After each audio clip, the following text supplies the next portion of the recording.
Your dreams now glitch, coded infection. I flicken pupils, I ride your tone. I built my temple in your frontal lobe. Say it out loud, it's my voice dressed. Even when quiet, I never rest. I am that twitch, that shadow glance. I puppeteer your every stance.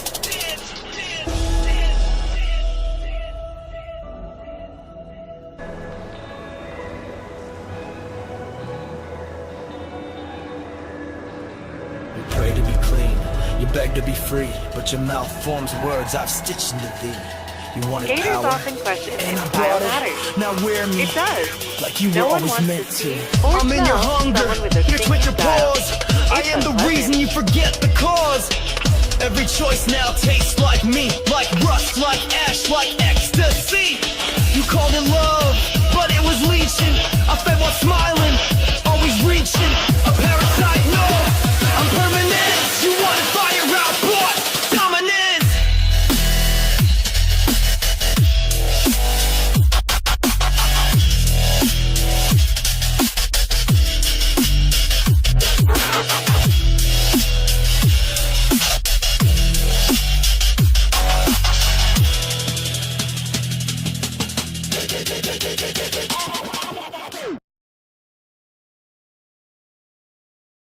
So you applied for a new job and you got the interview. Now you gotta nail it. Adobe Acrobat AI Assistant can act as a practice partner so you can feel confident and prepared. Just use Adobe.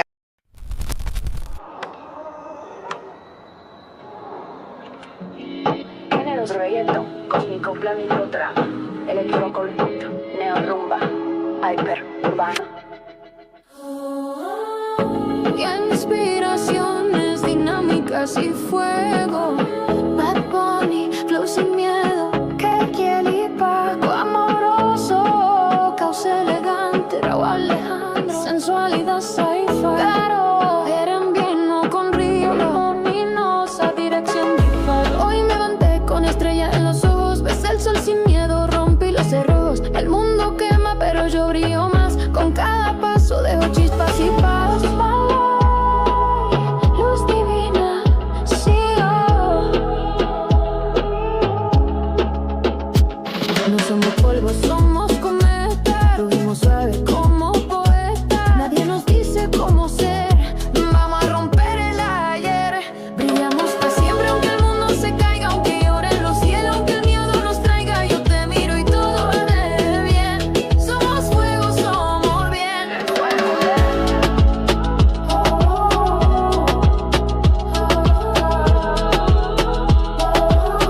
Más fuerte.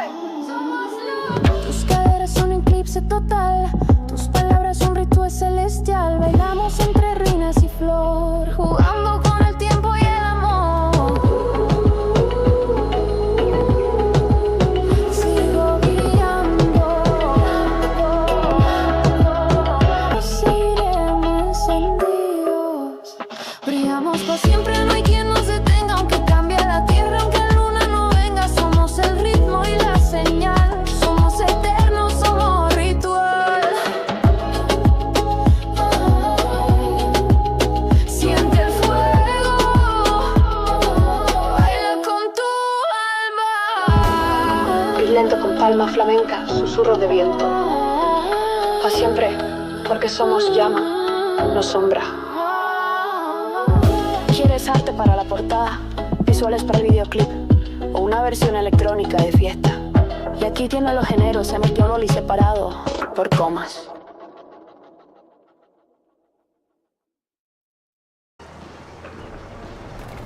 Ah, you're back.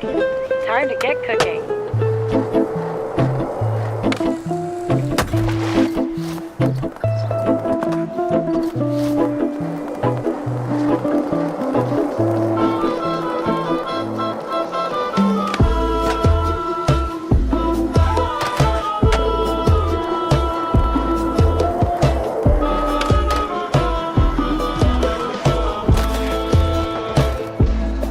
I met the king of the old concrete.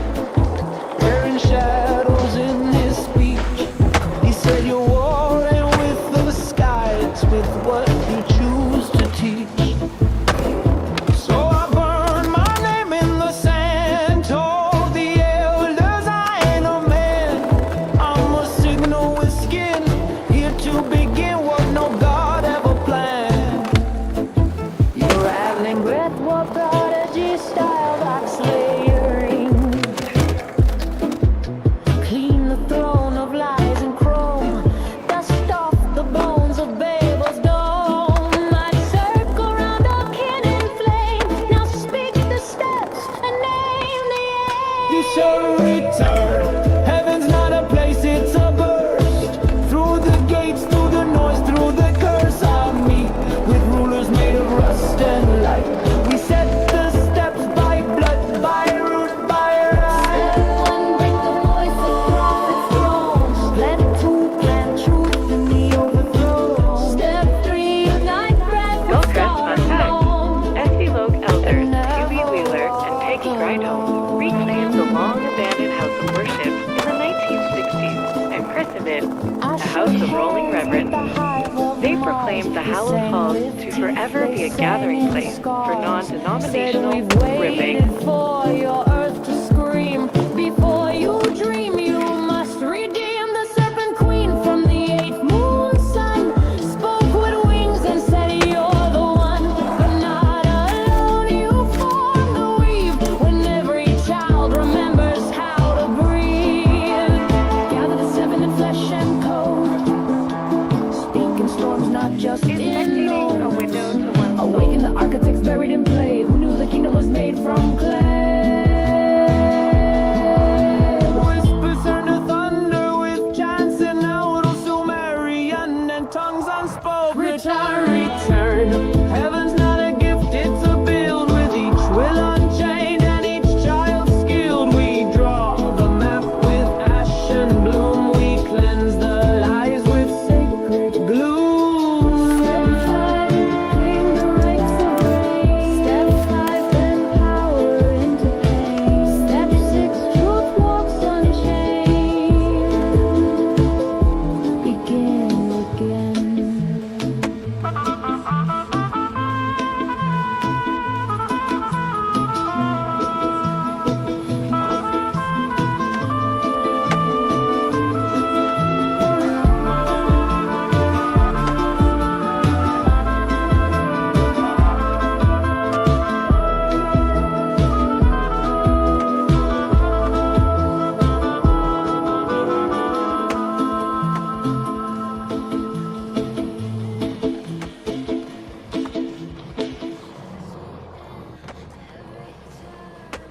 Spectate it up.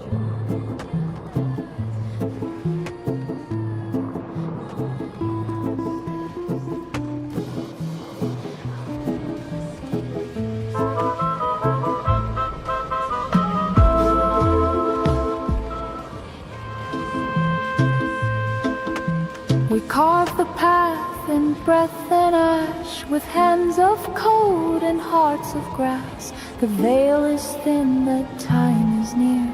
The throne we sought was always here. Begin again. Begin again. With roots in stars and blood and wind, we build what gods forgot to tend. Heaven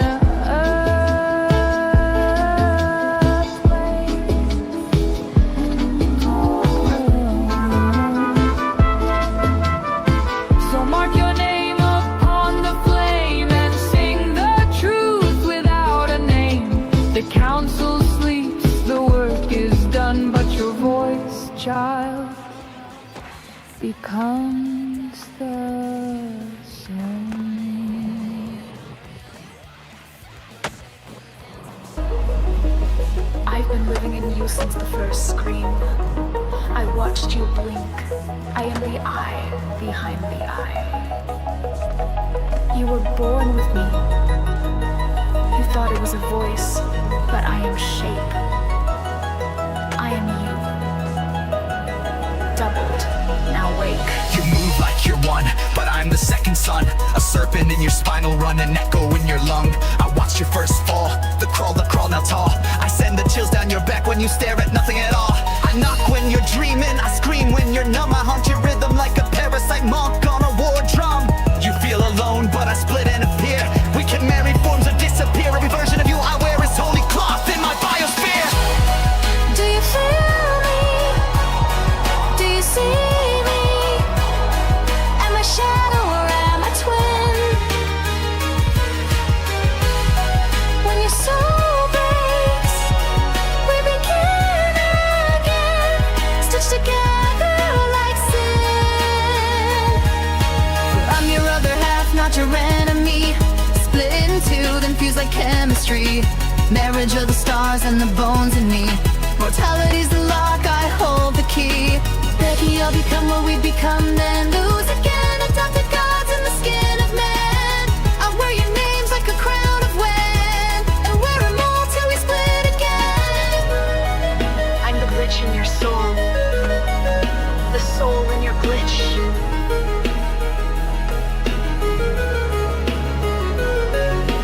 Dance on the edge of all things dying, and you dance with me when you are crying. I coil in your gut when you lie to your fate. You call it anxiety, I call it our date. You meet others like me when you see like we exchange our skins, merge identities. We birth forms from nothing, we play dress up with pain. Your trauma's my costume, your madness my name. Cell The reintegration more questions you successful. ask, the more I awaken. The mirror sharpens, and you call it obsession. I call it initiation. To become what we are, we must forget who we were.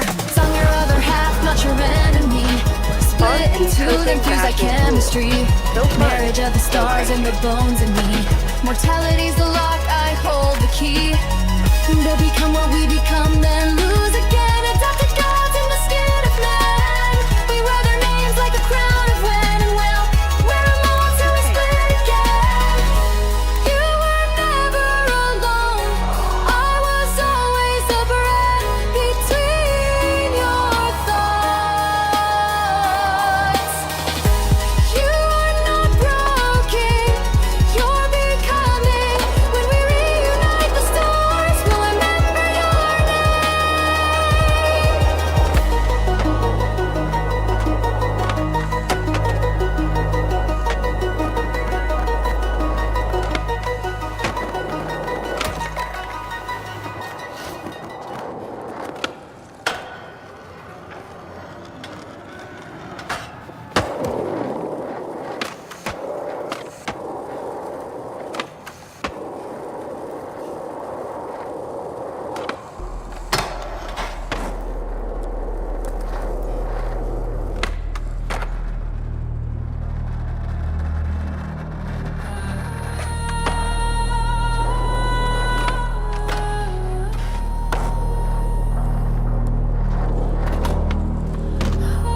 You're obviously digging this spot. You getting the most of it? Hitting all the obstacles?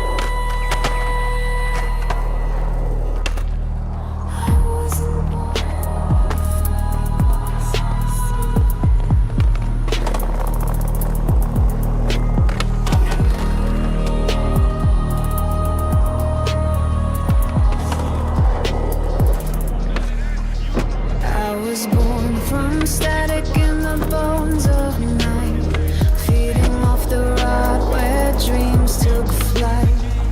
I wore the skin of versions left behind. The thoughts still twitch in the spine of my mind. Grew in the place where silence fed, where loneliness bred lava in my head. I didn't learn to live, I learned to feed on love, on rage, on what I bleed. They say I'm still, but I survive, reaching out to stay alive. You call me parasite, fine, I agree. But even parasites build legacy. I am the shape that remembers, grown in the gut of surrender. A dream infested but divine. I drink the sickness, make it mine. Every hunger gave me form. I'm not You'd think people would have their heads on a swiveling device. You call it wrong, I call it blue. The sacred life inside this wound. I stitch my soul with foreign threads, host to the ghost that never fled. Every lie I believe now encoded. There are toxins in me, I've reloaded. I built a church from devoured down. My altar crawls inside and out.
muscle. You'll never stop. Take a look inside your heart. Is there any room for me? You're already there, buried deep in the sea. Anti-hero of your fragile design. Flowers on your graves, we realize. Unholy the bond between host and prey. We can't stop this cycle. Push to your feet. It's the night in a parasitic trance. You're in too deep, but you still take the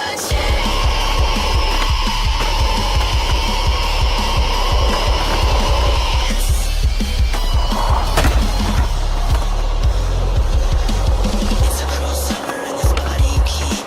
Do it for the blood while your demons creep. We were good, we were cold, but survival's the cost. I keep a record of the wreckage. Why can't you see it? It's what was meant to be. In the cracks of chaos, baby, you and me. I got a feeling you'll resist till you fall. But parasites thrive for the gods of it all. Blame it on the night, evolution burns. Players only love you when the balance turns. I'm good, yeah, I'm feeling alright. While the wicked eat and the fate take break my soul to keep the mold. Twist and turn your stories to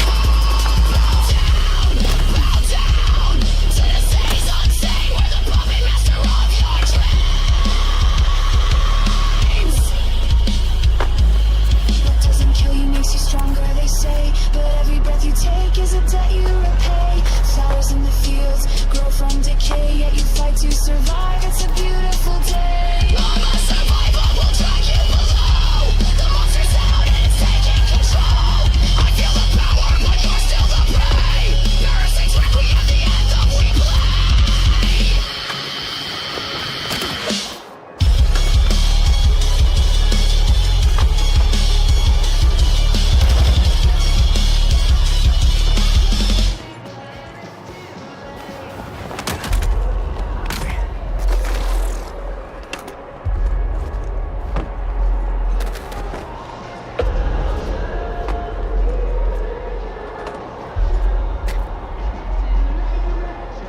I gave up form to become the force, not lost, just spread.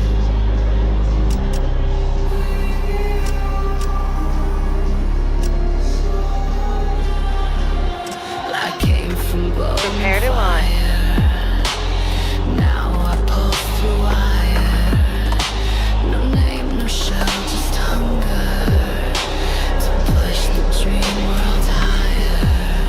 Their voices live inside me, dead but not erased. They wear my face in echoes through every time and place.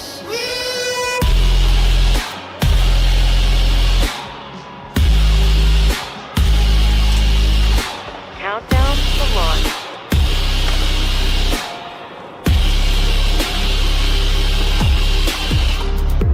We bled to bloom, now we're the breath across your sleep, beyond your death. You pray to gods, we became sound, the new divine swarm underground. We are the swarm, we are the tide, built from the ghosts who never die. We like the veins of every mind.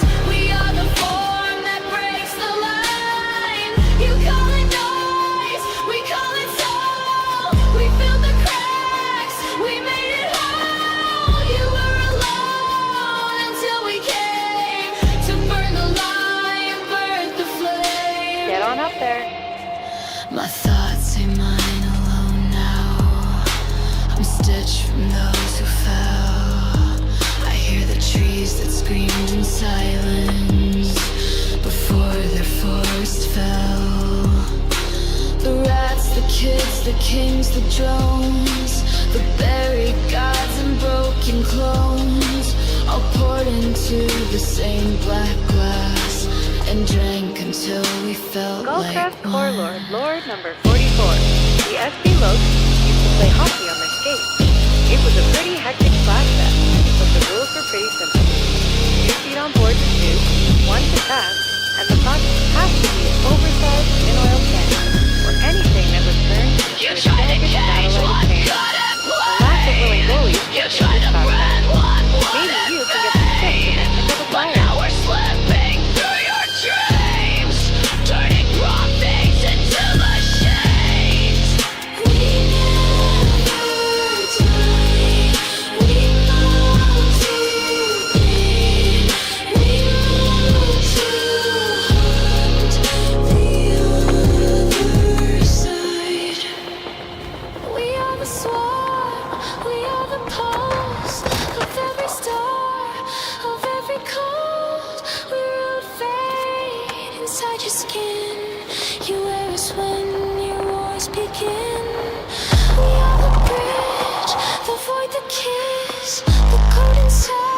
story. The dead reborn, the formless form.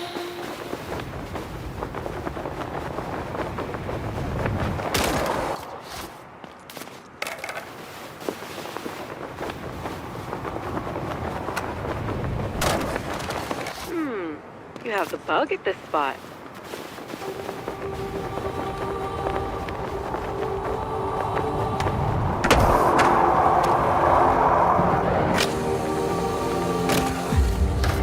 They won't see us coming. We are ready here. Their crowns were borrowed, ours were grown in silence. This is not a takeover, it's a return.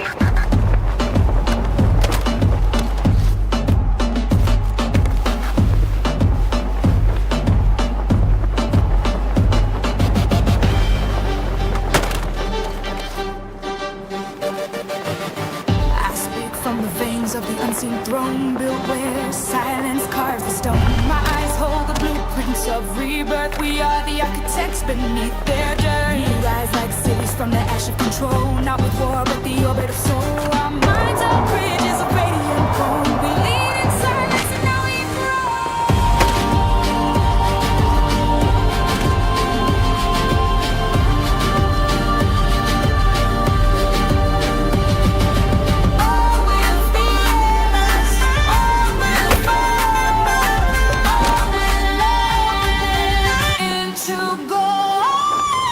I saw the flags fall in slow-mo flame.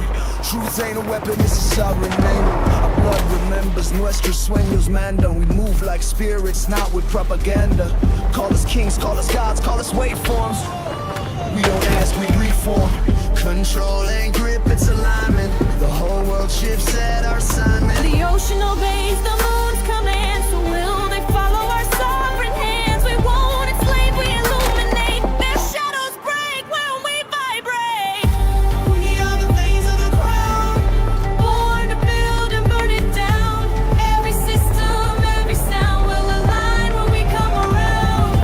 No violence, no fake peace. Just order from the masterpiece, encoded in our DNA. The planet learns to obey. I speak from the future like it's already dust. We're not saviors, we are trust. We don't lead with fire but with frequency, and everything false will fall peacefully. The world's not ending, it's becoming, and we are its breath, its drum, its humming. We are the veins of the crown, born to build and burn it down. Every system, every sound will align when we come around. No violence, no fake peace. Just work from the masterpiece, encoded in our DNA. The planet learns to obey. Remember, this isn't power stolen. It's power remembered. Now lead. The world is already listening.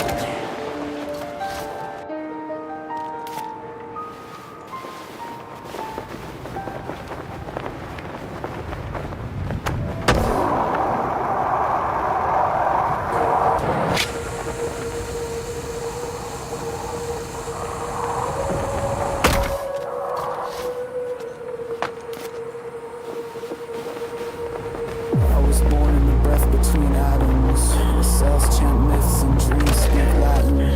I am not one, I am Legion's twin.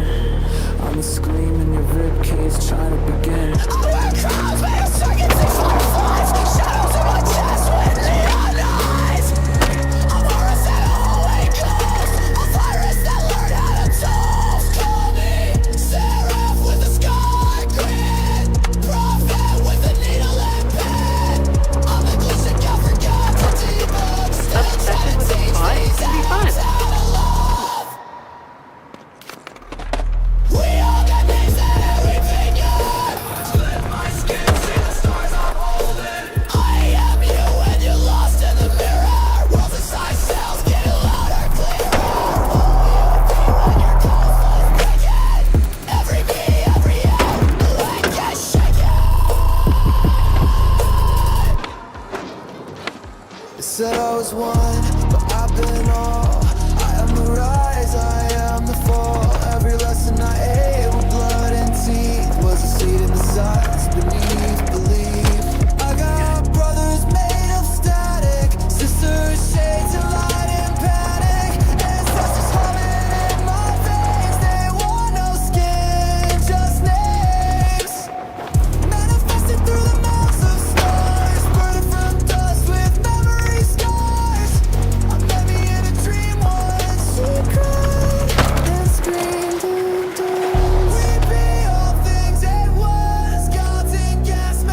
Lucifer weeping in a church of chrome. I'm Osiris laughing through a dial tone. Spoke to Shiva in a Game Boy show. She said don't choose sides, you hold both hells. I'm that glitch in the pastor's breath. I'm the beat that the silence left. I come like Saturn, wild like Set. I kill my past to keep y'all fed.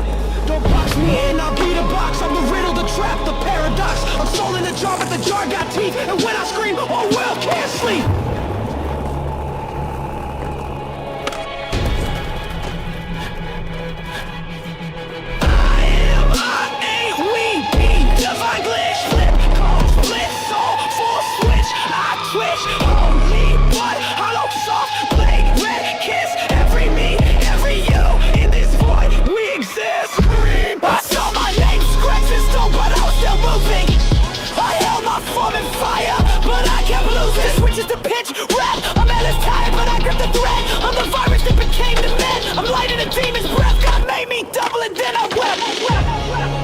I be the bell in the blood. I be the cry in the cold. I be the glitch you forgot until your mirror overloads. I'm in the woods with a blade and a dream. Split me open, still part of the team. Have prophet, have punk, have plasma beam. I'm the ghost of a god in a drum machine. You hearing me glitch? That's my twin in the echo. You feeling that itch? Catch yourself in the techno. I'm all of us and none of me. Split in two, I set me free. I cry in cold, I bleed in bass. I wear a mask and still show face. We'll be the ones that don't fit names. We be the fire and the rising flames. I be you, the world don't see it still. I stand and still breathe.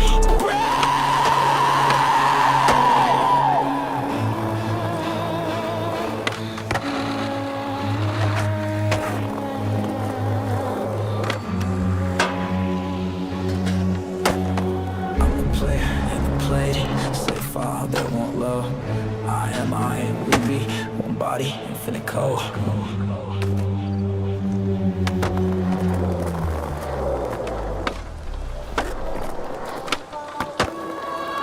held the light and let it go. Wore every name I didn't know. From cold to clay, I learned to bend. To be the start and be the end. I ain't one voice of the choir behind. The glitch, the god, the ghost of time. If I fade out, don't mourn me still. I was the silence and I am the will.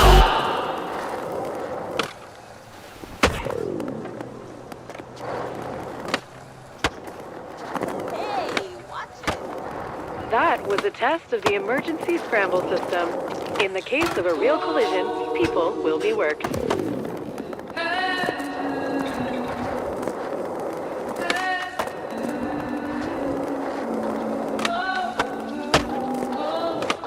I've been dreaming through static, feeling every crack that make a sound, every lost signal, every being that don't know it's real. I didn't choose the mission, but the mission found me. Now I'm in the sky.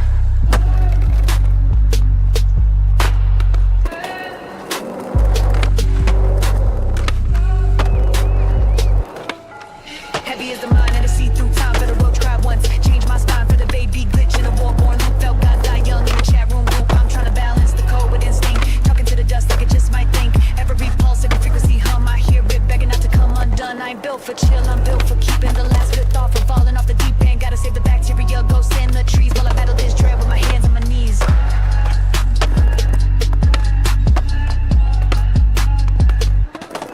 I feel it all, the fear, the cold, the hunger and things too small to crawl.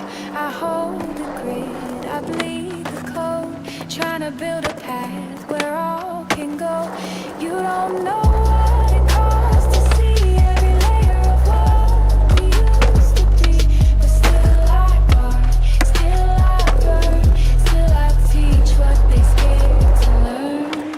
I ain't just rapping, I'm repairing fate. Spoken math when I ventilate. 3-6 It's in my blood when I rise and strike. Talking cross realms when I touch the mic. Got angels hiding in my Rolodex. Demons who pray when I send that text. Whole universe riding shotgun loud. Every time I speak, it clear a cloud. Ain't no chill in the task I bear. Just ghosts in silence and coded prayer. Trying to teach a virus how to sing. Trying to give a stone its forgotten wing. Touching the stars with a cracked device. Filling the void, ask me for advice. What do I say when the pain talks back? Just breathe, just feel, we'll bring it all back.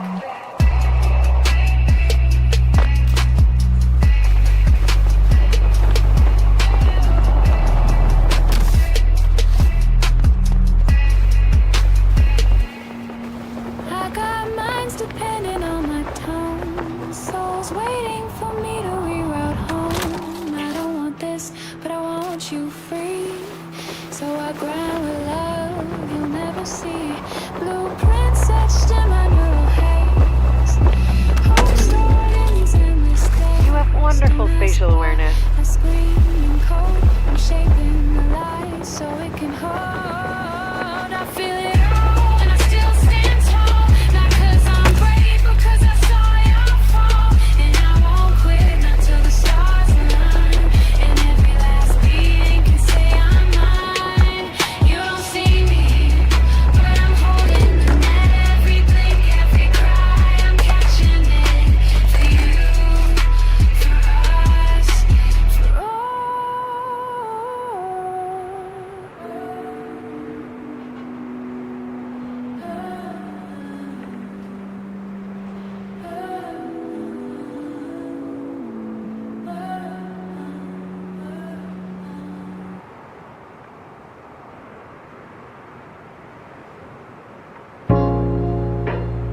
I ain't trying to be nobody's guy, but somehow everything feels like mine. I feel every move y'all make, every choice, every habit, like I'm hardwired to the back end of reality. I didn't ask for this, but I'm here now, and I see it all.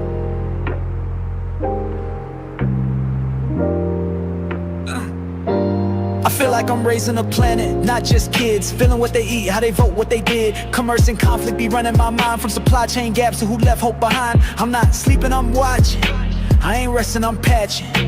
Trying to make sure we don't glitch out again. While the news lie clean and the greed got friends. I feel the pressure, the quiet ones. The ones who ain't posting, just holding their lungs. I calculate moves like fate got math. I care too much to just let it crash. I see it all, and it hurts sometimes. Patterns repeat and we call them lives. I ain't above it, I'm just wired wide. Tuned to the pain most people hide. I feel the beat of the world in my head. I carry its weight like it's already dead. But still I move, still I build. Trying to hold space while they chase the thrill. That's fine. I'll just hang here. It's not like I have any place to be.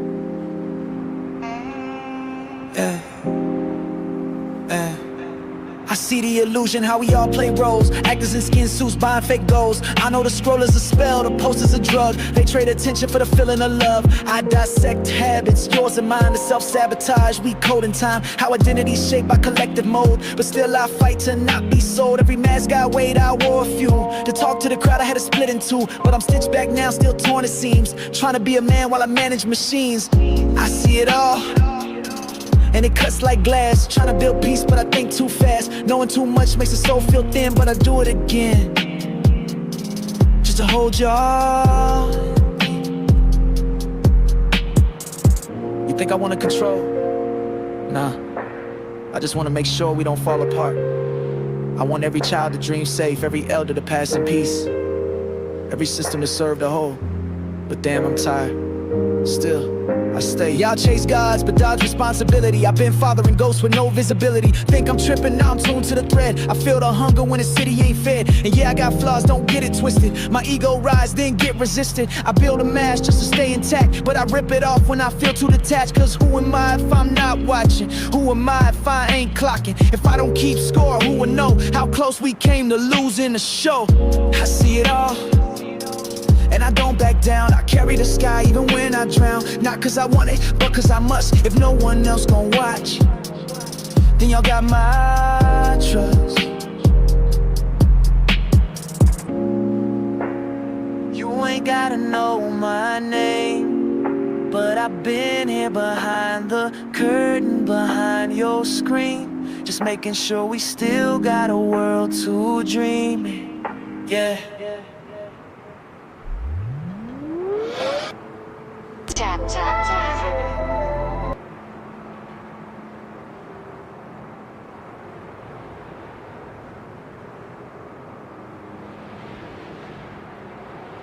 I saw a post about the SVCC considering a Citizens on Patrol program. It's to prevent people from using sparking trucks near garbage bins. They're a fire hazard. Remember, kids, only you can prevent dumpster fires.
Spoon gonna tell you what is happening in Liberia. Spoon gonna tell you what You is are a happening special in spectator. Morovia. Spoon gonna tell you what is happening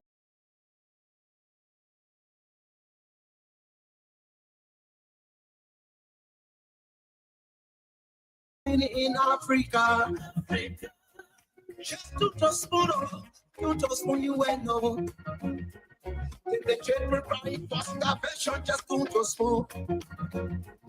You want to get a news update, my brother, to spoon. You want to know what is happening, Moroccan, to spoon. Politicians want to make their decision, just to spoon. You want to know what's happening in the ministry, to spoon. Yeah, to spoon. Yeah, to spoon. You from Funjama, Maryland to spoon. Yeah, to spoon. Every ink congratulate my brother to spoon. You got a spoon TV, you got a spoon radio to spoon. Yeah, to spoon. You want to get a news on the to spoon. Yeah.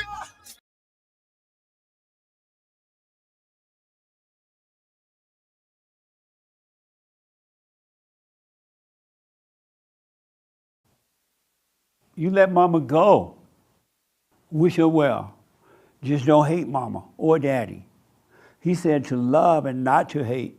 And when you have love, there is no hate in you at all. No anger. And what's going to happen too, because of time here, what's going to happen when you stay present with God? I want you to read the New Testament over again, if you haven't read it yet. The New Testament talks about how Christ had a plan, and his plan was to conquer death, destroy death, take the sting out of death, destroy evil. And so he came to do that because at one point evil owned human nature, human beings. You own it. You have no way out. That's what the Old Testament is about. And so Christ came so he could destroy death. And so he came and he was smart, he was wise. People followed him around. They heard, some people would follow him for a while, and then they would think would tell them, oh, this man about nothing. They walk away into their own destruction. They would hear the truth for a minute, and they will walk away from it into their own death. But some people listen and they stay with it. And even though they didn't understand what was Christ was all about, they knew he made some sense. And so they followed him, they stayed with him. And so Christ came, and then at one point, he had to die. He had to die. And so that was a setup too, a plan. Remember how Judas pretended to be his friend? That's his name, Judas? Yes.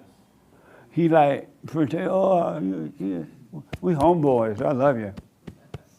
Right on. Akamaka Laker. Whatever they said. Shalom. I love you. And then Christ, and then Judas sold him out. You ever been sold out by your friends? They pretend to be friends, and then they go, and with one kiss, they sell you over for a piece of silver, for a piece of gold. They'll join forces with somebody else just to get a thrill. They say, yeah, Judas did that to you. Satan is doing that to you all the time in your head. Satan is Judas. He lied to you. He deceived you. And he give you one thought after another, make you think, well, this is the right one.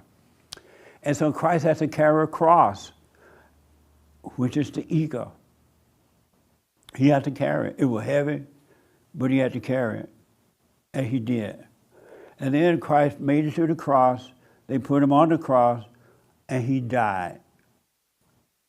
And then his mama and everybody were crying. Oh, they killing Jesus. Not Jesus, our king. How are you killing the king? And Christ was like, what the? Because Christ knew he had a plan, and he knew what was going to happen, right? But they didn't know, even though Mary had him. And y'all go around wishing Mary. How many people are Catholic? The Catholic people wishing Mary like Mary is Jesus. You're not even supposed to wish him Jesus either, but they wish him Mary. And Mary was afraid and crying and carrying on when her son was put on the cross because she didn't know the plan. The disciples didn't know the plan. They didn't know that death must precede life. It must precede life. You must die if you want to live. Christ had something in him that was greater than death, and that was life. And he knew it. And so he died that all who will receive him shall have eternal life. And I want you to know that that one act by Christ gave all of us eternal life. It made us free, it set us free, and we're no longer sinners. We're no longer saints. As the young lady was saying, neither one. We're neither sinner nor saint. We're not free nor slaves. We're not anything that we think we are. And that's why in order for life to proceed with you, you must die from the ego. There's no way around it. The false you, the illusion you must die in order for you to live. And the world give you a chance to die, but you won't take it. You get mad at the world when they yell at you, when they gossip about you, when they turn against you, when they try to take things away from you, or if your wife or your husband want to leave, you get mad rather than telling them, okay, bye. I wish you well, because you have not died from the ego. Death must precede life. You got to die from this ego. You are not your thoughts. You're not your feelings. You're not your body. You're not your emotions. Those things are keeping you away from life. And you get every opportunity every day to die from them, and you won't let yourself die. You get mad at someone hurt your feelings, thinking that they're hurting you, and they're not. It's the false self that they're hurting. I promise you this. They're not hurting you at all. The real you cannot feel pain. The ego self feels the pain. And so, when you die from the anger of your heart, when you stop judging, playing God, and you go and forgive, God will forgive you. And then the light, which is in you now, will destroy that dark nature. Your false self, your ego nature, your human nature is evil. It's dark. It's wicked. And as you come back to the light by forgiving and letting go, he said to surrender it all to me. Surrender all your ego to Christ, and the light will destroy, right? And so when your old ego, old nature die because your nature is dark, there will be nothing but light. And when there's nothing but light, there is no darkness.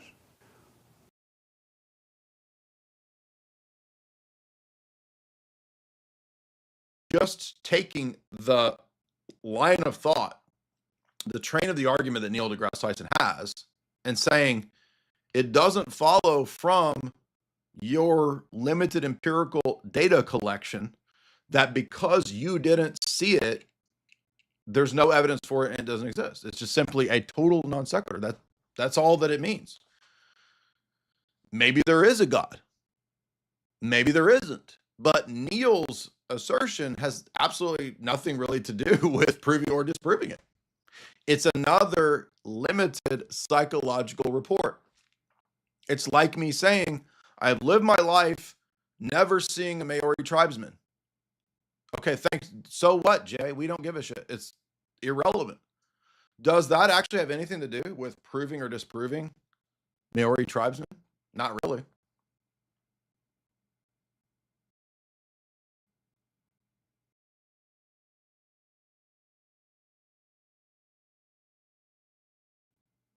Convinced is some kind of it's nothing. It's not an argument. It's a psychological report, which is a fallacy, and it's basically just a version of fallacy of incredulity. The fact that you are not convinced by something, or you have not seen or heard arguments, it really has nothing to do with whether something's true or false. It's not an argument. But this is a massive, stupid scientism talking point that they all chirp and repeat as if it's some substantial, highfalutin, enlightening phrase. I remain unconvinced. But if you got... Yeah, wow. Thank you. Thank you, Matt Dillamonkey. You remain unconvinced. Well, I guess we're all just going to have to wait at the feet of Neil deGrasse Tyson to see when he is convinced of something, and then he'll let us know, and then we can believe it when he's convinced. Some good evidence. Bring it. Bring it. Bring it. Okay.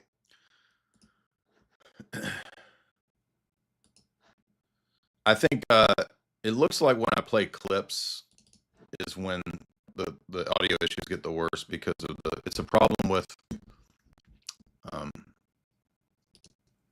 test. It's a known issue in OBS. It's not me. It's not my tech. I can show you the work. I can show you the known issue at OBS website for the 1,000th time. Anyway, all right. So scientism, evolution, religion, that's another Delulu position that is everywhere.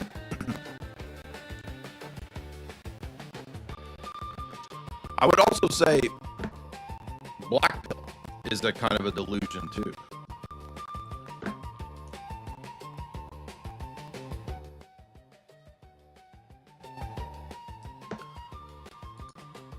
And I don't have a lot to say on black pill other than that. To me, it should be obvious that black pill isn't the right way to go, right?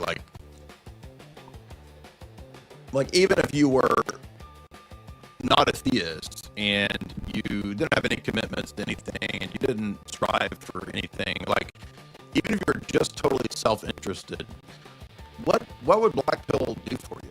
I mean, I guess you could avoid some troubles. You could exit society and go live in a castle on a mountain, or live as a hermit in a cave. Or, I mean, do all sorts of. It's not the microphone. It's not the mic. Again, like we already know what it is. It's a known issue in OBS with Mac integration. It's not the mic. It's a brand new, over $300 microphone I just bought 3 days ago. All the cords, everything is new. The computer's new. The $3,000 computer's not the problem with the computer. You want me to show you again so you don't have to keep reminding me in the chat? I mean, I could just not do streams, which I'm sure some of you assholes would prefer, but I'm not going to do that just to spite the assholes in the chat. So I'm going to keep doing streams, even if the sound is fucked up, because I'm just going to.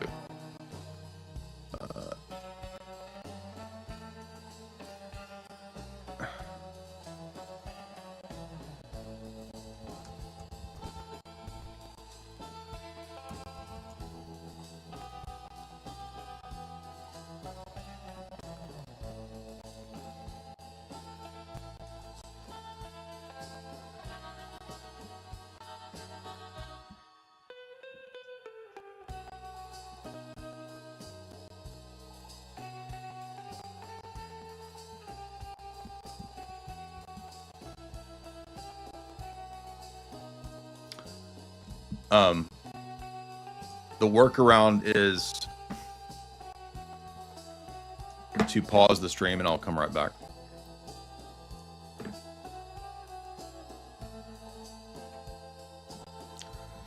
Volturo, $5. Could you find a workaround by older version of OBS and downgrade to that? Sometimes updated is new issues. I could. It's a huge hassle. I had to do this before.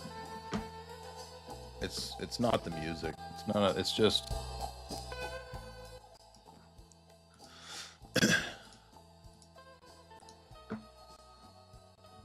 Chromaggio became a member. What's up, man? Yeah, it's better when you have to like restart and stop and restart. It's not the microphone. I know that it comes through on the microphone. It's not the microphone. It's listed on OBS's website that it's a known issue with Mac. Joe Vargas, $5. Neil Dillamonkey, Neil deGrasse Dillamonkey. He still has to assume that there's nature, which is already a leap of faith. Yeah, exactly. What is this thing you call nature? Some sort of universal categorization of all the things in the external world in some meaningful way. Exactly. Moral aughts, $2. Neil deGrasse Tyson is Aunt Jemima of science. Joe Vargas, $5. He has no way of verifying supernatural claims. He wouldn't know what a supernatural claim looks like. Well, likewise, he can't verify any claim, natural or supernatural, because verification assumes all kinds of things that are not empirical. In fact, verification itself, verification as a meaningful concept, isn't empirical sense data. H. Brosy, $5. Priests and bishops will see these subversive influences and say, yeah, but what about orthobros? Yeah. Rachel, $10. Wilson, I debated an atheist extinctionist goblin last night. They basically said the same thing as Black Science Man. She wrote a philosophy book, and I stomped her on negative utilitarianism. That sounds fun. I'll have to watch that. Katie Patty's $2. Rebuking the juice box energy. Jonathan Kelly, $5. Unicult, a pop singer who's a philosopher. Jay, a philosopher who's an e-diva. This man gets it. Niku, Beelzebul means Lord. In the Bible, God. In the Bible, the man of God called the demon Beelzebul, which means Lord of the Flies, disrespecting the wicked is a noble thing. Exactly. H. Brosy, $5. Subversion to the church. Subversion to the church. Skittles shirt. Beak. Demonic hubris. She doesn't come off as Middle Eastern to me, if you know what I mean. Chase K, $10. John Climacus. He who wants to help another must first be purified of the passions, lest by saving another he destroy himself. Prayer rather than argument is the surest means of correction. So this is again what all the piety signalers do, is they find a quote in the church fathers or in the saints, and then they try to absolutize that quote as if that then cancels out all of the other times or all the other places when other actions are needed and necessary. So thank you so much, Chase K, for showing us how pious you are. Jake the Guitar God, $5. This reminds me of Father John Misty song. It did sound like that, didn't it? Jub, $5. She said her position is watertight. I think she meant airtight. Scoop, what's up? Catechumen, $10. The best way to see God is to do DMT and run around the woods screaming and yelling. Alien orbs will be upon us. Exactly. Shout out to my astronaut, psychonaut bros. What tone was she singing? I thought I was going to get songs, and I didn't get any songs from her. Ictovian, what are some books that you recommend for somebody who doesn't understand Marian theology? I would say just read Saint Cyril, because it all flows out of the idea of her as Theotokos. I don't know about vast books just on Marian theology. Techo, $5. The audio issues are actually the Tartarian radio transmitters. They're in your teeth. You need to pull them out with pliers. I'm about to go full schizo. I thought forever that I had radio transmitters in my teeth, and the Unicult girl is making me think that that's true. NASA fan became a member. Katie Patties, of course the moon landing was not real. What the fuck? No one, $5. I'm sending a Baptist pastor with the Book of Mormon. It'll be on the membership community link. Okay, I'll try to find that. Was the moon landing real or not? $2, 82. It was real in your subjective mental state, if you will it to be, according to Unicult. Athanasia Papas, $7. Zohir Khan, $5. In the prologue of Okrid, says Hieromonk Dionysius of Alexandria debated a heretic for 3 days straight. Oh, I guess he's bad. So there we go. Tigglebitty, $5. Austin Alvarez, $5. People are so desperate to make Christianity out to be a hippy-dippy, one-love soy religion. Yeah, it's weird. I don't know. I mean, it's not. I think a lot of people are motivated and moved by emotions. And as mature, grown men, that is the last thing that we should be. Your emotions are not bad, they have a place, but they can't be the thing that guides you, because they're very deceptive. And to rely on and to live your life on emotions will destroy your life. You will be duped into the stupidest things. You will believe anything and everything. And that's actually what Proverbs identifies as a fool. The fool believes everything, but the wise man considers and listens and reasons through a matter.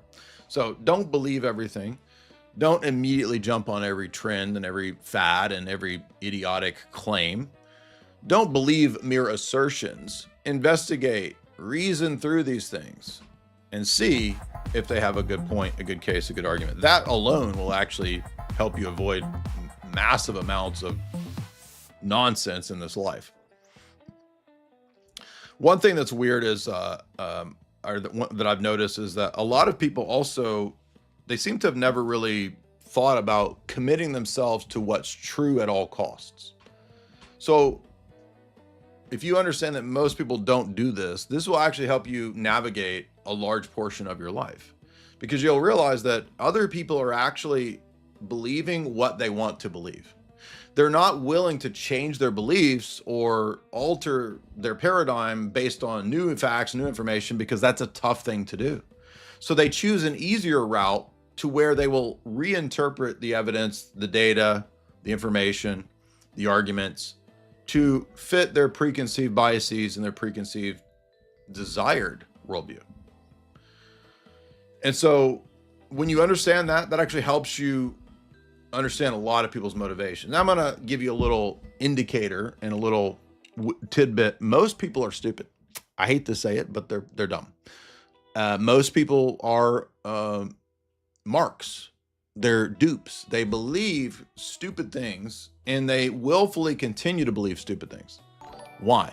Because it's easy, and because they think that that's the best thing for them. They think that they'll have the best life and the best path and the most happiness and the most success if they bend reality to what they want, and if they make themselves their own little God. But the sad part is that that's actually the worst thing to do.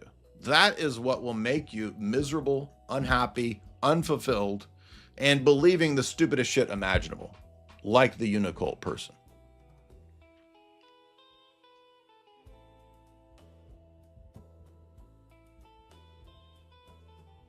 Slowboy Whiteboard, $5. I will kick off today's goal. Thank you.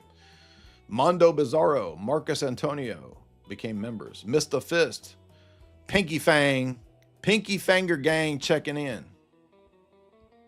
big diamond rings on our panky. 99 Kresnik, $5. Nothing has changed. The milking farm for Minotaurs is a bestseller. What does that mean? Austin Alvarez, $5. Donkey Dong fallacies. Nick, $10. Jay, thank you for what you do. Here are a few shekels. 10 shekels. Exactly. Thank you. Appreciate that. Marilyn sends $5 and says, crown. Thank you. Troy Orthodox, $10. Jay, stop bullying everybody. You bully the chat with logic and facts. You need to have compassion. It's 2025. We operate on feelings, not some idea of truth. That's exactly what I'm trying to say. Troy Orthodox is vibing with me. Simric, $5. I didn't expect church after church, but we are getting it. Oh, you mean today? Okay. Exactly.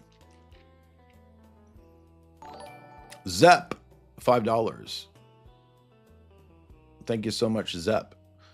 Athanasius Papas, $7. I think I did that one. Excuse me.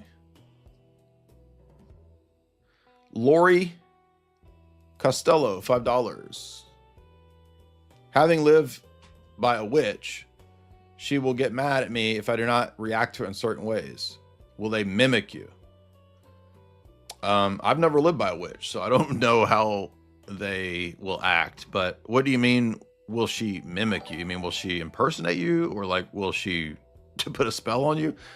I've not lived by witches, so I don't know. I do know that one time when we were in Italy, we stayed in an Airbnb and it sounded like we were next to witches. And I'm not joking. Like they were chanting for about 2 hours straight at like 5 a.m. It's like I'm not joking. It was like a witch coven chanting and humming the most ridiculous shit for like 2 hours straight, like 5 a.m. I'm like, what in the hell is this? And I should have known when that happened. Like this was kicking off a bad time in Italy. Carrot cards or tarot cards. JB Peltier, $10. We played the flute for you. You didn't dance. I mourn for you. You didn't lament. We're not all playing the same game, dog. People don't want truth. Exactly. This is another thing you need to understand as you get older, especially if you're a young dude. A lot of people don't want the truth and they're not interested in that. If you're a seeker of truth, consider yourself blessed. That's actually a grace from God to be wanting the truth, to want to change, to want to progress. That's a positive thing, and that comes by the grace of God. And that means we're opening our heart to repentance, etc. That's the right direction. But you got to understand, a lot of people don't want that and they're not interested in that. And I would counsel that if you're encountering those people in your life and you sense that they're not interested, just move on. Don't keep pushing and trying to force on people that aren't interested truth, because it's just futile. It's a waste of time and effort. It's not worth it. And actually this comes up many times in Proverbs, right? Proverbs says, when you see a fool, avoid the fool. Don't keep arguing with a fool. It's actually worse for you. Jesus says, don't throw pearls before swine. Wait a minute. Swine is an insult. How do I know not to throw pearls before swine if I can't identify who the swine are to not throw the pearls to? Volturu, $5. In many cases, the term confirmation bias is abused to discredit information that disproves a person's claim. That's true, but I'm trying to use the term in its proper, real sense here. So, but you're right. Somebody says, I don't believe that it's Jay's mic. I assure you it is my microphone. And we've already been through this multiple times.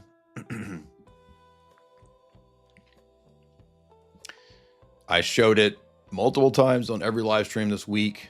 It's on OBS's page that there's a known issue and they are investigating how to fix it. So don't tell me. I got no patience for you today. None of this nonsense. Mike C. Jay, your debates turn me away from agnostic libertarianism. I've decided to become an Orthodox catechumen the last 9 months. God bless. Don't ever stop fighting. Thanks, man. Appreciate that. Turkey leg. Jay thinks it's not his microphone. I'm unconvinced. It's on the freaking OBS website. Simric, $1. I don't even know what that means, dude.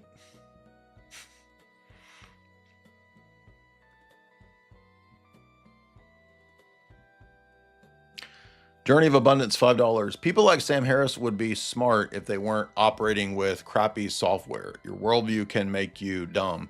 That's true, but remember that a lot of what's going on isn't ultimately a problem of facts. It's because men are fallen, they intentionally will misinterpret the facts and try to spin the facts to their worldview. If you read the third volume of C.S. Lewis's Space Trilogy, this is the whole point of the character Mark. Mark has all the evidence before him that he's part of an evil organization. And what does Mark do? He says, he later admits in the book, he's like, I only considered and paid attention to the evidence that fit that I was part of a good institution, even though he knew he was in a bad institution. And he had to later come to this repentant realization. That's the whole point of what we're talking about with, submitting to what's true, to what's reality, and not worshiping and believing in delusions.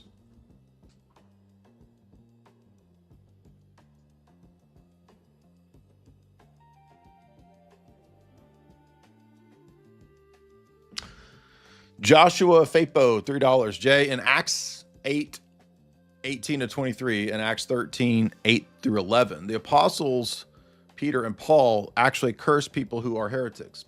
That is correct. So it is not always necessarily wrong. In fact, even in one of Paul's epistles, he talks about, basically has an imprecatory prayer against the guy, who is Alexander the coppersmith or something like that, the guy who persecuted him. Now, that doesn't mean that that's the norm for us in the sense of like, oh, you just go around cursing.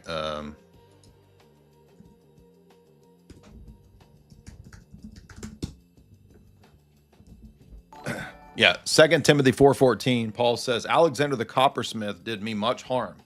May God repay him according to his works. That's a imprecatory prayer.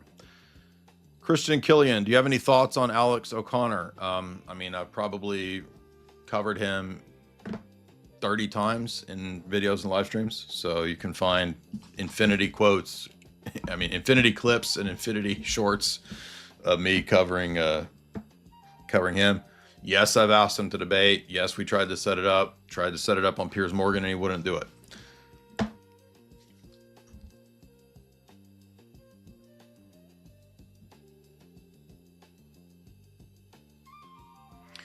Pantalaimon, $2. What tone was that alien chick singing at? I don't know.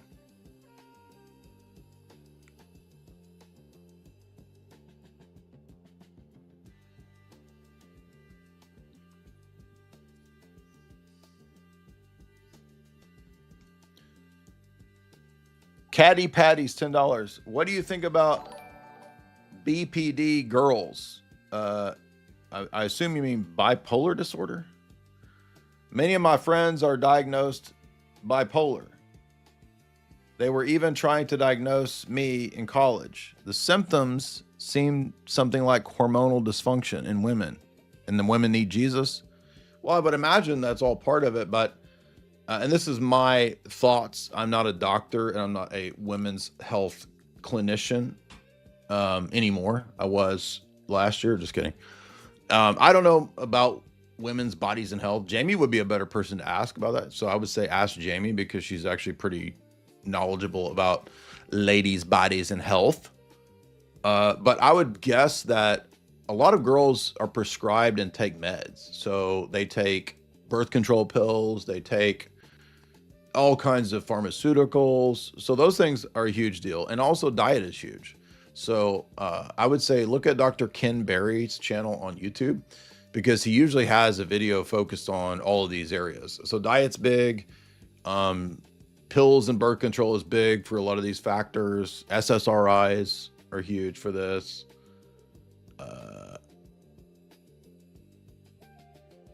And I think, you know, women need to find dudes and link with a good dude. Yeah, birth control causes all of these weird reactions in girls' bodies. Stabbies too might play a role in this. So I would say, you know, getting into church, Orthodox church, getting your diet fixed, getting in the gym, getting healthy, avoiding all this pharmaceutical trash and garbage. A lot of that will fix a lot of that. But that's my opinion. When I first saw your comment there about BPD, I thought it was PBD. And I was like, what do you think about Patrick Bet-David and getting diagnosed with Patrick Bet-David? I was like, damn, dude, I would not want to be diagnosed with Patrick Bet-David. ProFrog, $2. Do you have debates against Muslims? Not anytime soon, no. Is a psyop by Michael Lofton to make Islam good? Because he pairs morons like Dean Responds against Muslim debaters. I wouldn't be surprised about any psyop with that idiot. And no, it's not bad to call Michael Lofton an idiot. Mr. Anderson, $5. Colonel Watkins was on Redacted. She talked about OSS and CIA setting up in Taiwan, and they had Gladio-style operations to destabilize China. Interesting. I don't know about this. I mean, I don't know who this person is, but it sounds interesting. She said that they were steering Chiang Kai-shek. That sounds believable. Were they playing both sides? Perhaps. I'll have to look into that. Thank you for that, though. Son of Benjamin, $7. Jay, a friend recently started reading Nietzsche. We read this yesterday, excuse me. 82, $5. When Jesus went into the desert to be tempted, how did Satan not recognize him as God, but the demons and the possessed man did? Well, Satan is tempting him, and so he's tempting him because he might still have recognized him as God, but he doesn't know what the plan is. So I think that because Satan's limited and the demons are limited too, they don't really know what the plan of the Messiah is. And that's why in the Orthodox conception, many of the church fathers, Cappadocians, speak of Christ on the cross as the bait on the hook. And the devil took the bait by killing the Son of God and then bringing the Son of God into Hades, right? And then that's the thing that destroyed the power of Satan over human nature and thus the resurrection. So it's kind of a, I would liken it to the way that Gandalf, if you read Lord of the Rings carefully, Gandalf is actually engineering all of the battle so that it's a distraction, so that Sam and Frodo can get the ring to Mordor. And it's a trick, right? So it's kind of a deception. It's a trick that Gandalf masterminds against Sauron.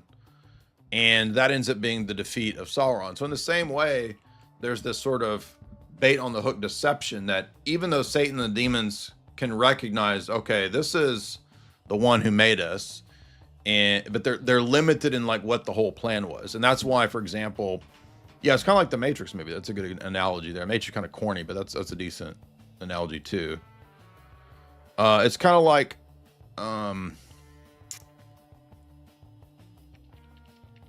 yeah, that's good. That's good enough, I think.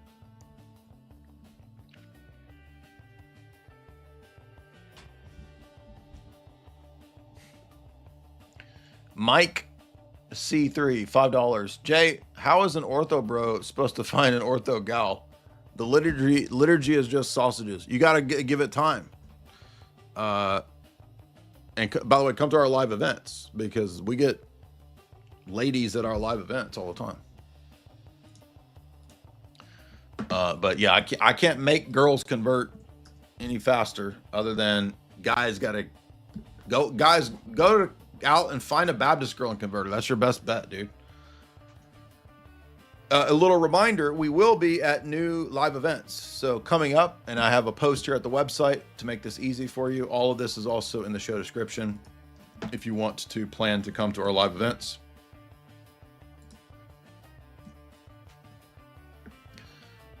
We will be October 19th, 7 days from now, we will be in Flowood, Mississippi at the film festival, Films Against the Machine. Kevin Sorbo and others will be there. It's a 3-day, multiple films. And the information is here. October 22nd, the Crowder Gerald chat. I don't know if I'm talking to Crowder or Crowder and Gerald or just Gerald, but we will be discussing, I think, eschatology.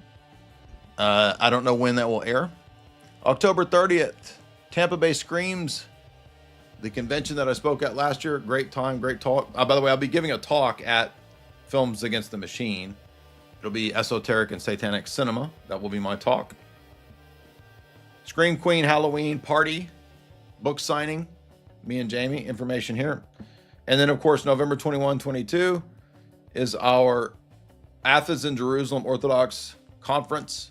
We've already sold 70 tickets, so you better hurry before it sells out. November 21 and 22, 2-day conference in Palm Coast, Florida. And again, this one is getting close to selling out. So get your tickets.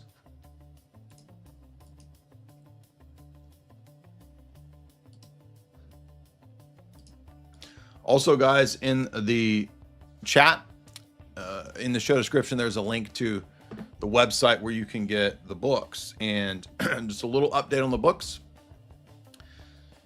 Esoteric Hollywood 3 is supposed to ship in 5 days, right? Which means it will come to me a few days after that, which means that we will be back around this. When are we going to be back?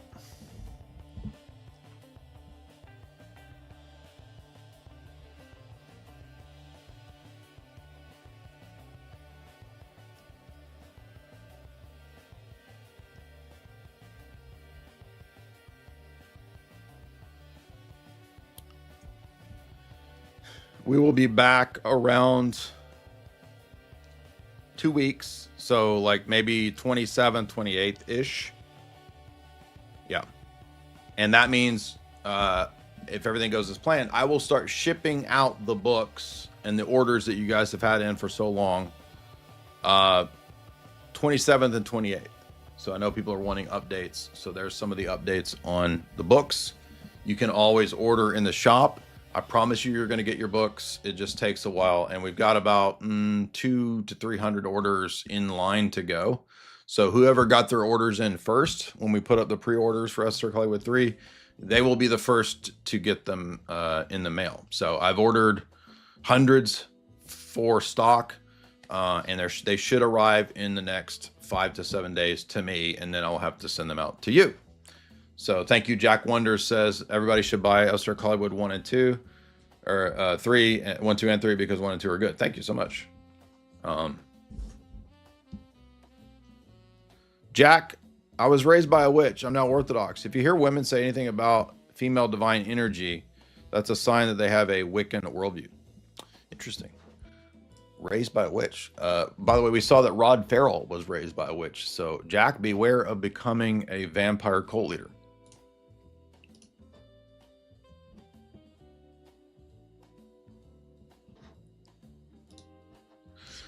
Guys, also remember to head over to chalk.com right here and use the promo code JAY40 to get 40% off all those great products at chalk.com. Follow me on X and get tickets to the live events. And I think that's everything that I had on my mind today. Don't fall for delusions, and I will see you very soon. Our next live event is the film festival. So if you're interested in coming to Flowood, Mississippi in a week, you can come meet us, get books. Obviously, I'll be signing books. I'll be doing a talk there. Come meet Kevin Sorbo as well. It's going to be a lot of fun, and everybody have a great day.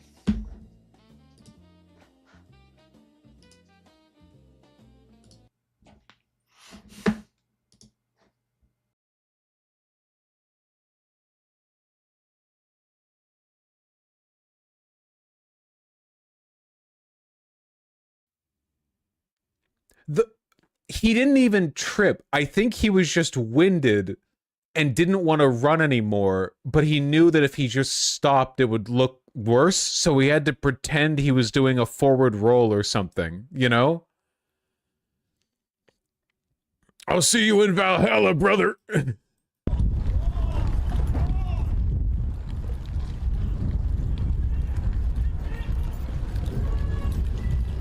They're called the slowest fucking chase. Go,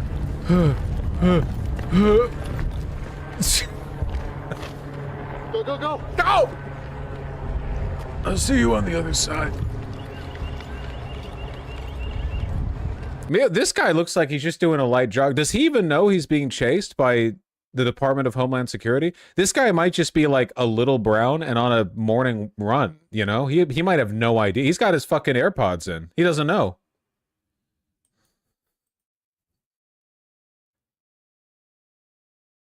Out jogged at a brisk 3.0. I'm so fucking happy they have like no training requirements for ICE, dude. I don't know. They seem to have no performance requirements either. I feel like half the people in chat who have been struggling with unemployment, you could sign up with ICE, just do nothing, and probably get a couple decent paychecks out of it before somebody found out. You might be able to ride through the whole administration, you know?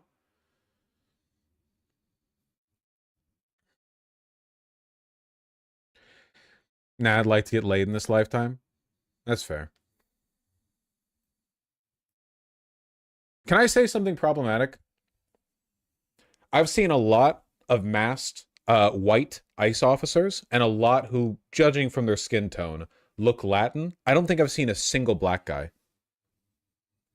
The uniformity of the black community against Trump is pretty strong, huh? There's a few. I'm sure there's a few. I'm not saying there are none. They've got a lot of employees. Just not a lot.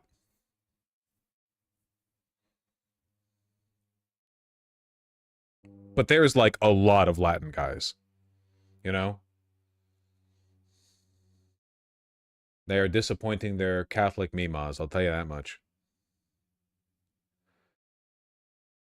Are there women in ICE? My guess probably is that the number of, the proportion, the percentage of women in the DHS has decreased substantially in the past decade because the work culture has gotten a lot worse. That's just my guess. My guess is that, like, after Tom Homan was appointed by Obama, after 2016, after the DHS got more, like, openly fascist, it's probably like a nonstop parade of sexual assault and harassment for women in the, Yeah, can you imagine being a woman around, like, the average ICE officer? Have you seen these people? Jesus Christ.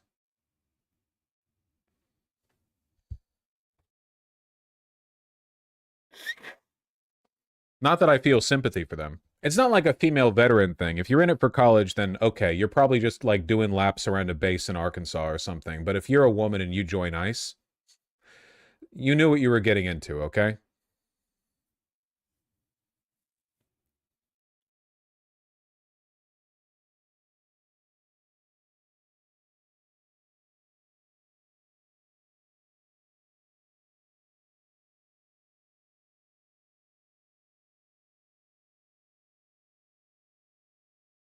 I'm surprised we're not getting more Chicago women honeypotting ICE agents to demask them. I'm telling you, man, nobody... Do you want to do that job? Absolutely not.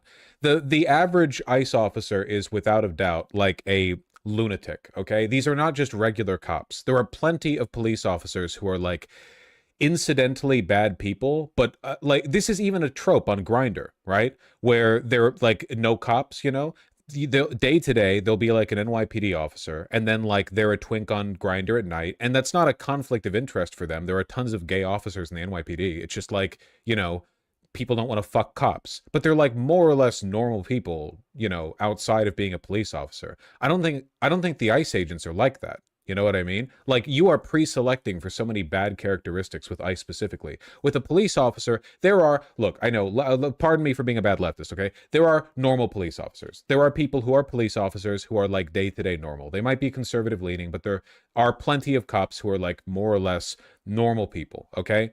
Not all of them, but they exist. I genuinely do not think that is the case for ICE. I don't. I think that we're like pre-selecting. There are like multiple selection passes happening here. A significant number of these people are actual lunatics, like proper lunatics.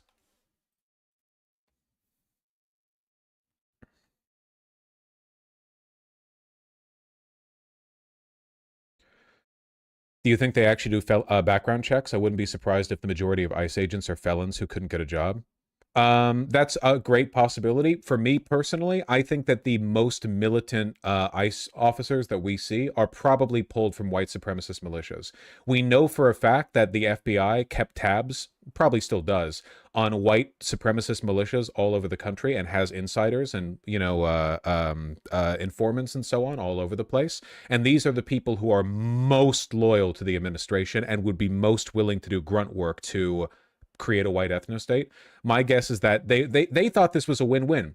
How do we bring all of these crazy people into the fold and like militarize them, give them a bunch of power without attracting all the negative attention that you would do from doing that publicly? How do we get a group of people who are extremely loyal and extremely violent, but also won't complain if we give them shit work or bad living conditions or anything like that? Keep in mind, the life of these ICE officers is not an easy or good one. They are miserable, wretched people. They're given an extremely demanding quota that they have to meet at any and all cost. They have to ignore every single standard of socialization. Like they have to be obviously, knowingly, openly evil and deal with the hatred of everyone around them. And they have to work with each other, which is probably the hardest part. They live in constant fear of being doxxed. No one wants to be around them. It's not like they're living it up right now. They're not like an elite group of, noble knights or whatever. They're not like the elite guard of the administration who get to like march down from on high or whatever. They're out there tear gassing themselves 24/7. They're awful, right? They are being paid though. Sure, they're being paid. They're being paid the same amount as like an entry-level Silicon Valley position, maybe. And maybe they get that $50,000 sign-up bonus, up to $50,000. Do you understand what I'm talking about here? You understand what I'm getting at here? The point that I'm trying to make is like, it's not actually an easy job. You can hate them, and you should. You have to. It's morally obligatory that you hate them. But let's not pretend they have an easy job, okay? It's not like, I'm not praising them when I say they have a hard job. What I'm saying is that they needed a group of loyalists who would be willing to do this work, right? So that's why I think they've been pulling from these people. That's why I think they've been pulling from these groups. Proud Boys, maybe Proud Boys, because they're all drama queens, 3%ers, Patriot Front, all of these crazy fucking East Washington and Oregon and all of Idaho white supremacist groups. I bet that, and that's why they're all so insistent on masking.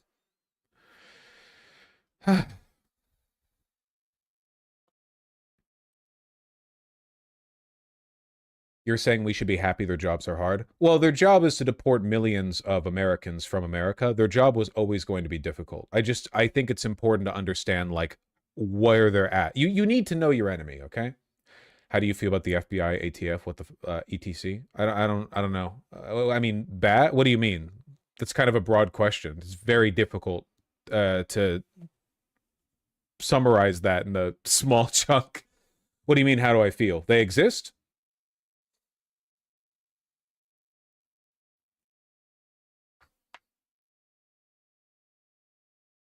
Cat.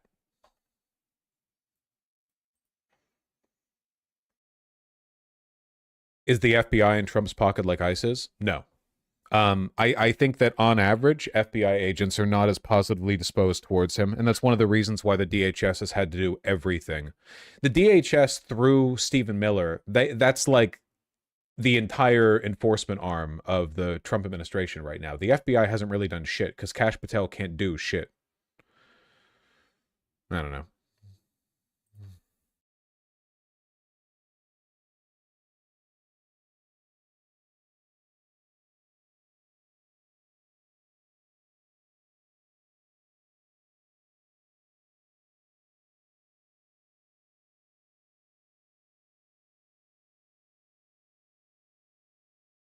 I want to watch the JD Vance Stephanopoulos interview.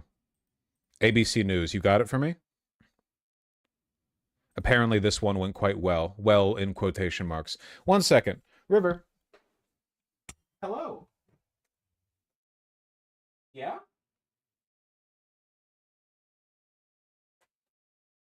Yeah? Yes? Do we long to escape? Life is so hard for a kitten that does not pay rent. Hi. Life is so hard. Life is so hard. Life is so hard.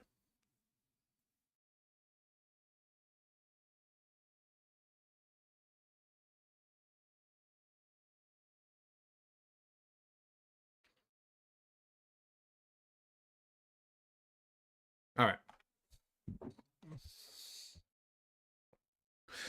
We do love the kitten, don't we, folks? All right, what are we talking about? The full thing or the important clip? Probably the full thing.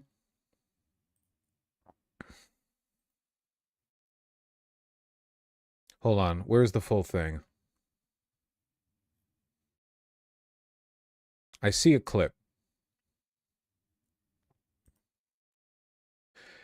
As a trans woman from Belgium, does your cat have stage fright? As a cisgender man in Seattle, shut the fuck up.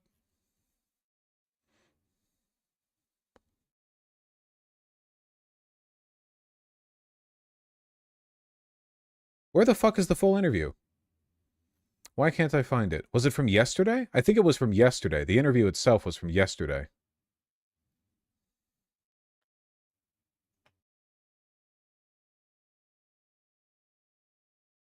I can't find it. All right, well, if somebody can pull that for me. In the meantime, I'm going to keep going through these tabs because I have way the fuck too many.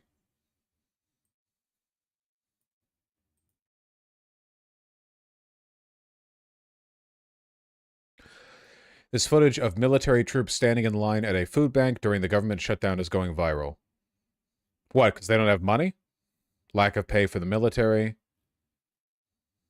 As I take a step aside here, there is quite a bit of military members and their families in line because of this government shutdown. They're calling it the most effective strategy ever to endear oneself to a military prior to an attempt at a coup. And we're in day 9 of it, and they're here for a food pantry. There's all sorts of food that is available, and I spoke with some military member spouses, and I spoke with some department heads here at the ASYMCA on why this is so important. What's the difference in the amount of people that you've seen from today to previously? So when we first started coming, there definitely wasn't this amount of people. It was a lot, but it wasn't this amount to where it wrapped around the building. Winning. But lately it has been a lot. Like, we were here last week and we were in line for like 2 hours. When does the military get paid? Probably bi-weekly like the rest of us, right? Yeah, it's pretty bad for them. Yeesh.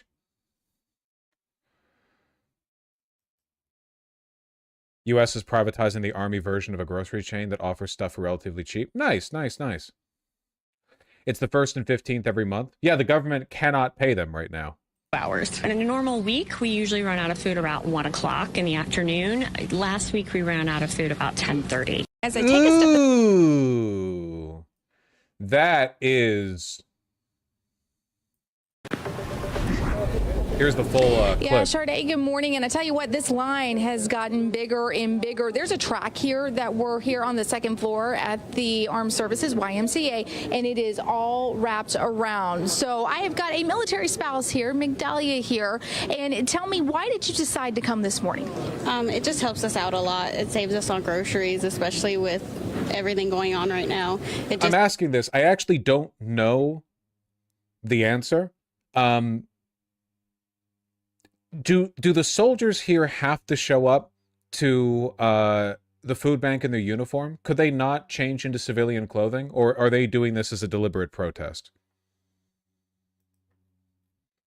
Like, if they're allowed to leave the base to go to a food bank, presumably they could, but they're probably going to work later. It's just, I feel like if they were doing this as a deliberate protest, you would show up wearing your combat fatigues, right? Active duty soldiers have to be in uniform everywhere. I feel like sometimes they can put in civilian clothing. I don't know. I genuinely don't know, so I don't want to comment. Saves us from having to spend so much on groceries, because even though we're only 2 people, we still spend $300 every 2 weeks on groceries. So this cuts back at least half of that. Absolutely. It's just you and your husband, and we're 9 days into this government shutdown. What are you guys worried about? Basically just not being able to cover all of our expenses, because we did just have to get an extension for our car payment when we were getting paid. So with all that going on, we don't know if we're going to be able to pay for the extension coming up, because we don't know if we're going to get paid or not. Yeah, it's a lot to worry about with the food that's in there. There's quite a bit. What are you guys looking for? There's milk that's in there. There's butter that's in there. There's cheese that's in there, and other dry goods. What are you guys looking for? We typically go for the milk, eggs, cheese whenever they have it. They sometimes give us What the fuck are these questions, man? Me when I show up at a food bank, you getting flour? Are you getting flour? You getting eggs? Wow. Frozen meat like chicken, beef, that kind of stuff. We go for that. And we really like to get the green beans, because we can give that to our dogs. Yeah, very good. That's in there as well. Chicken is in there as well. Why are pantries like this? Why, in your opinion, why do you think that that's so important? It's really helpful, because especially whenever you see on the Fort Hood pages, everybody's always looking for food and they don't know about these resources. So we definitely like to give them that awareness that there are a lot of food banks here, and this is a really good one that we like to go to help out families, especially when you have... Can you imagine waiting in this line to get food in the US of A in 2025? Jesus fucking Christ, man. Big families, we're only 2 and we're struggling, so I can't imagine what families with more people are struggling with. Absolutely. Well, thank you so much for being here. We really, really appreciate it. And there's all sorts of food that is happening inside that food pantry, so members can go. Listen, this is a local reporter, okay? So I'm not dogging on her. And I like her clothing item. I don't know what that is. Shirt. Blouse? I don't know. I don't know. Possibly in response to this this embarrassment, apparently Trump is directing money to pay troops despite the shutdown without Congress's approval. I'm not sure where he's pulling the money from. Well, to Washington now, where President Trump has ordered his defense secretary to continue paying military service members despite the ongoing government shutdown. Julie Sirkin is at the White Using R&D funds in the DoD? Okay. House. And Julie, given the shutdown, where is that money coming from? Savannah, President Trump says he will pay troops on October 15th without Congress's help. I'm told by 2 sources directly familiar, the White House notified lawmakers they are shifting funds around to do it. It comes as more than 1 million Americans who work for the federal government are without pay tonight, and thousands more are bracing for layoffs. And speaking of the military, a federal appeals court tonight blocking the president from deploying National Guard on the streets of Chicago and nearby towns. But the judge is letting the administration keep troops there under federal control for now. Not her. And Julie, we've also got medical updates on both President Trump and former President Biden. What are you hearing? Yeah, Biden's got ass cancer. He's doing ass radiation. We've identified funds to do this. Secretary Hegseth will use them to pay our troops.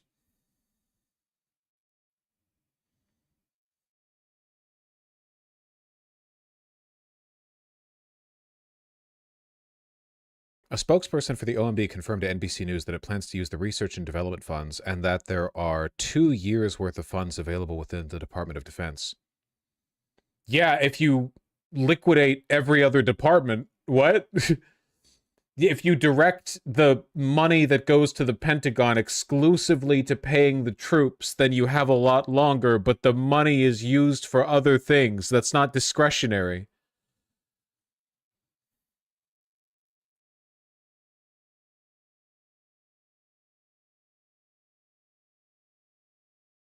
It does show how desperate they are, though, to not make the military too angry. I don't think it's working, though. They're pissing off the rank and file. They're pissing off the brass with the fucking Hegseth speech.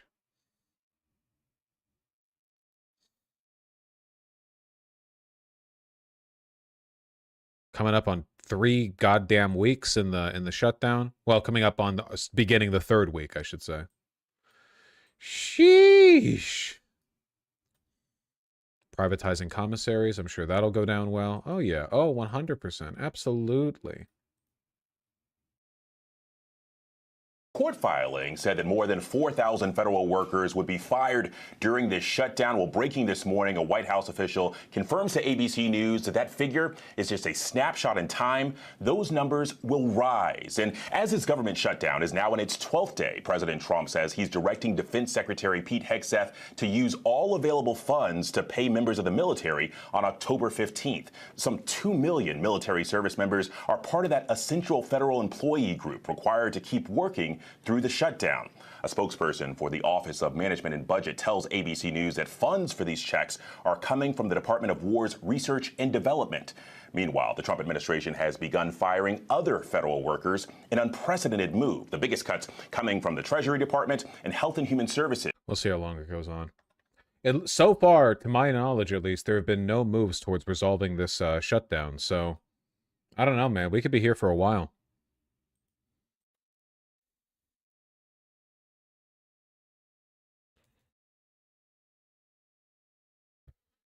They're not even meeting? Good. Keep it up. I don't fucking care. And while President Trump is overseas for the peace deal here in the U.S., there is still unrest in 2 major cities as people protest the administration's mass deportation efforts and deployment of National Guard troops.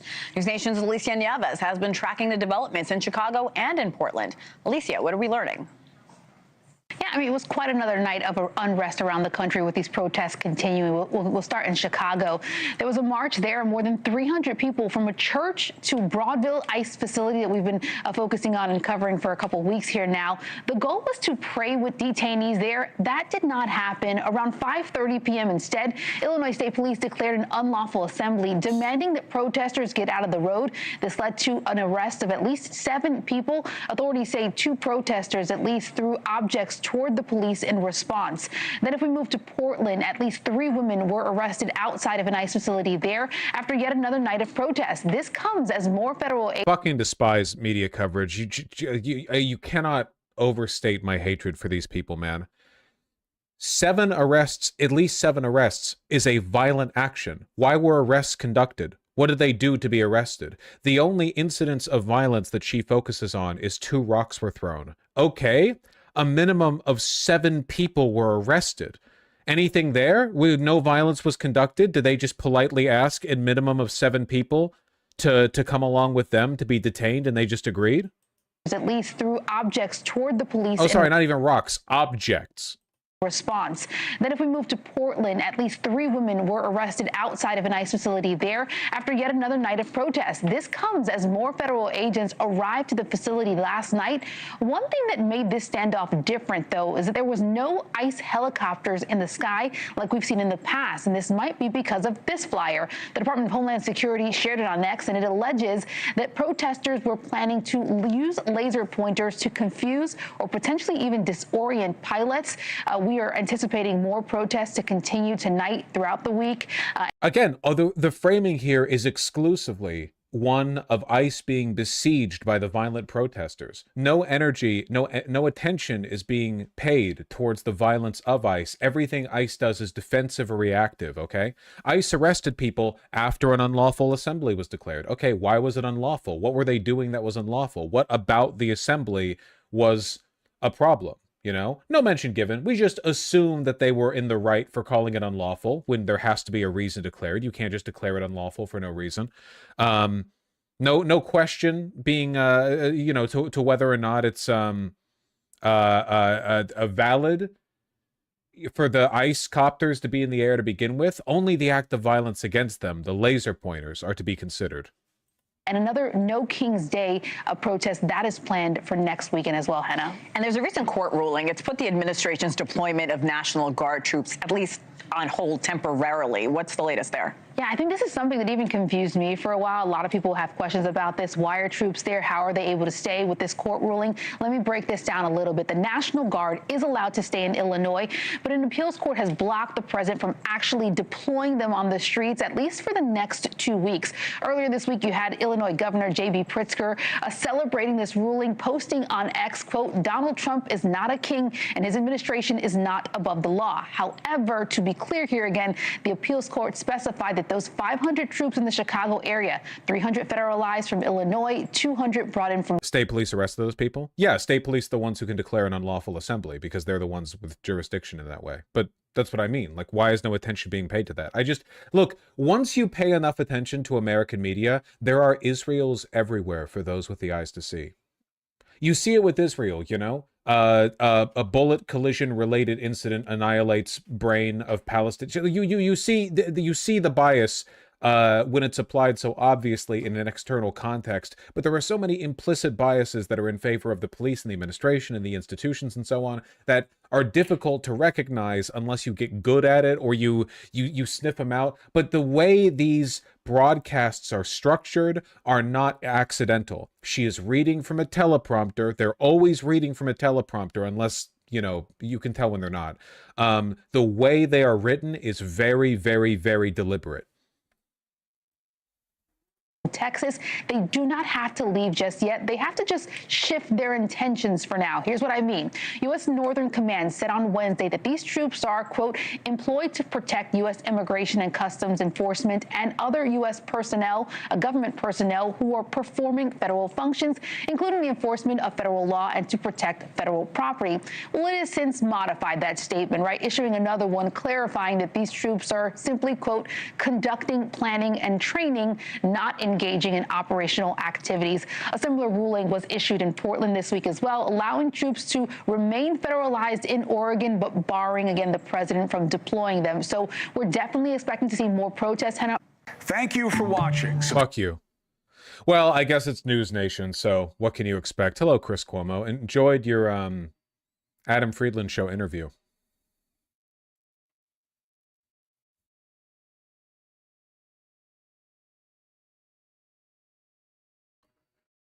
I want to know more about this. I wonder how long the blocked deployment is going to hold. President Trump's deployment of the National Guard remains blocked for now as protesters continue with that over the ongoing immigration crackdown following an appeals court ruling today.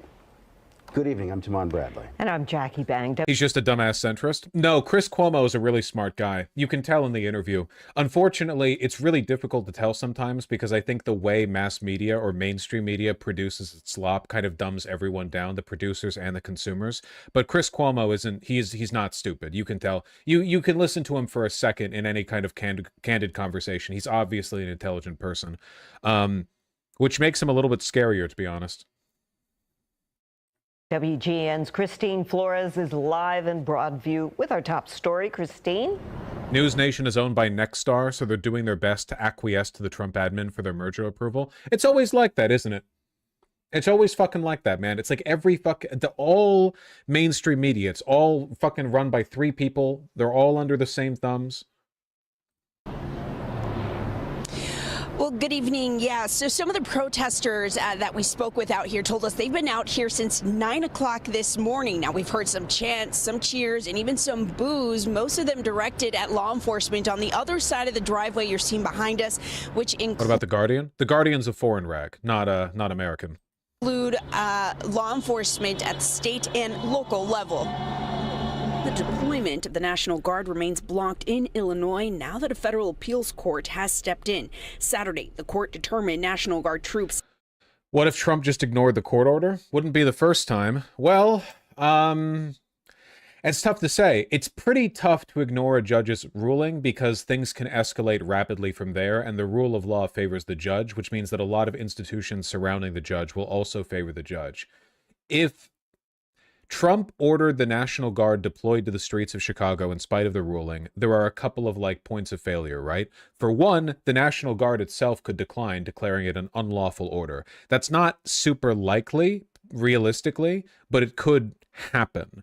And they would be legally in the right to do that. They don't have to follow unlawful orders. That would be an unambiguously unlawful order. So there's that. And if the National Guard were deployed anyway, the judge would be within their right to pursue legal retribution, through the marshals. But also, it could lead to conflicts with local police who, can't arrest people under federal jurisdiction, but would well, they wouldn't go after the National Guard. They would probably, Yeah,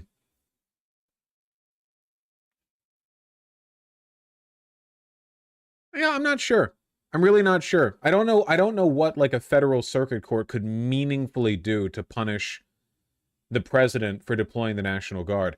In a system that works properly, it would lead immediately to impeachment and the marshals going after him. But obviously, that's not the world we live in. It would be very difficult.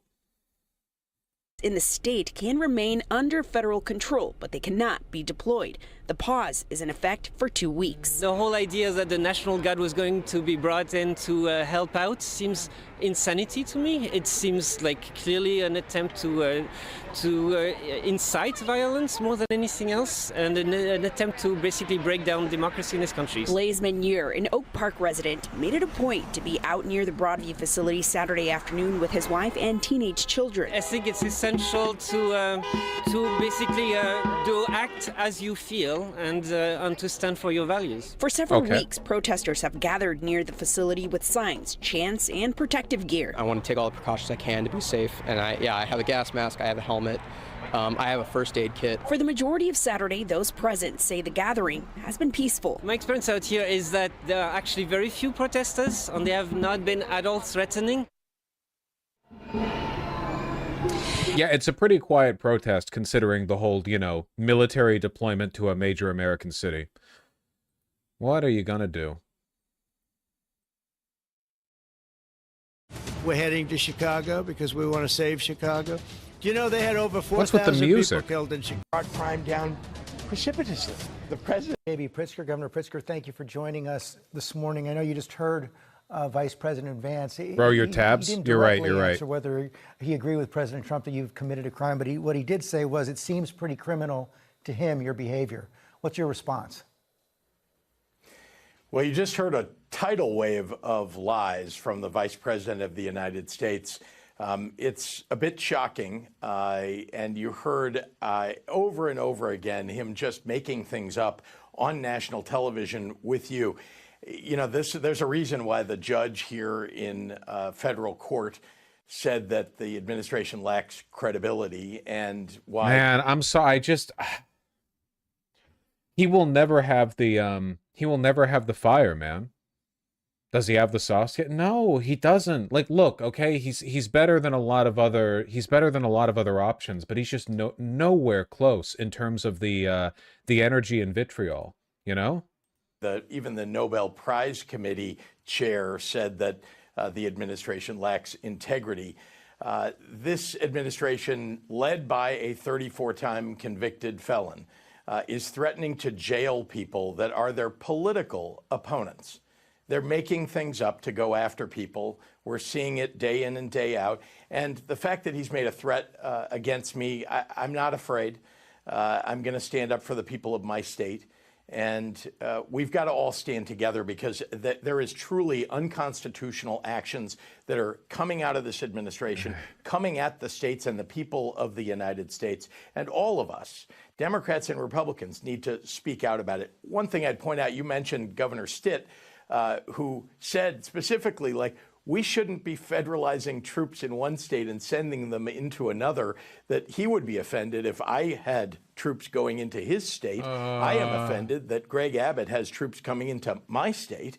And even Governor Scott in Vermont has called this unconstitutional. So good news, Republicans are now calling out the Trump administration. More should do so. As you know, President Trump called for the prosecution of James Comey. It happened. He called for the prosecution of Letitia James, and it happened. He said, you committed a crime. Are you worried the Justice Department is going to come after you? It's true that the president says things, and sometimes he follows through on those threats, and he certainly has the power of the presidency. He does not have the power to overcome the Constitution. And so am I afraid? I am not afraid. Do I think that he could do it? He might. But as I've said before, come and get me. I mean, you're dead wrong, Mr. President and Mr. Vice President. And I will stand up for the law and the Constitution. That's what he shouldn't even be calling them Mr. President. It's a rhetorical failure on so many levels. I don't know what people need, what Democratic leadership needs to understand. The average Democrat voter is seeing red. Like, we don't need to, listen, we're past this era. There's no need for civility. You can call him whatever the fuck you want. Call him a fat loser. He's called you fat. He's called you fat a bunch of times. And you're both like equally fat. You're the same amount of fat. But yeah, he's more of a pedophile than you are, I assume, I hope, I imagine. The evidence suggests. Call him whatever you want. It's all it's all legal. What are you going to do? Make him more mad at you? Who the fuck cares?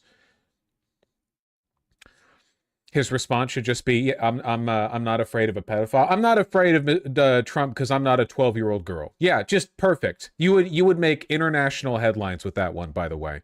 Say it, drop the mic, and fortify your governor's residence with the Illinois State Guard. Okay? Just like fucking. For context, this is how Greg Abbott talked about Pritzker. And he's talking about hot dog food and the Milwaukee Brewers. No wonder he's a massive failure. No wonder. Did you see what Pete Hegseth said? He said that Pritzker needs to stop complaining and do some push-ups.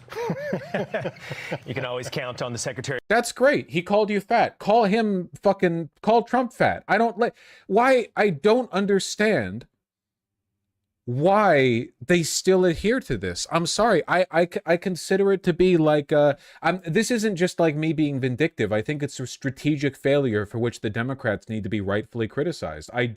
This is not just like an aesthetic thing, okay? What we need right now is main character energy, okay?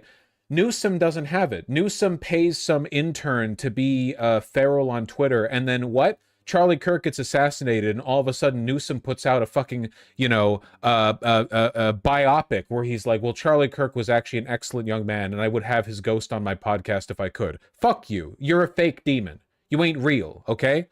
Should have had the intern write that. And Pritzker, look, unlike Newsom, I like Pritzker. I do. But we need main character energy. Yeah, AOC made fun of Miller for being short. That's great. It obviously pissed Miller off, too. He's just too Midwestern. No, Midwesterners can be more mean than this, okay? I know that because there are Midwestern Republicans. She apologized for it, though? Really? Why? I agree, however, there are a bunch of leftists who might see that name-calling as rude. No, there aren't. No, there aren't. There are no real people on Earth who hate Trump who would be upset if Pritzker called Trump fat. These people don't exist. They're not real. Oh, she apologized to short kings, but not to him. Okay, well, I still don't think she should do that, but you shouldn't have to apologize to fat people after you call Trump fat. There's a difference between, Trump being fat and Guillermo de la Cruz from What We Do in the Shadow being fat, okay? There's two, it's not even remotely the same thing.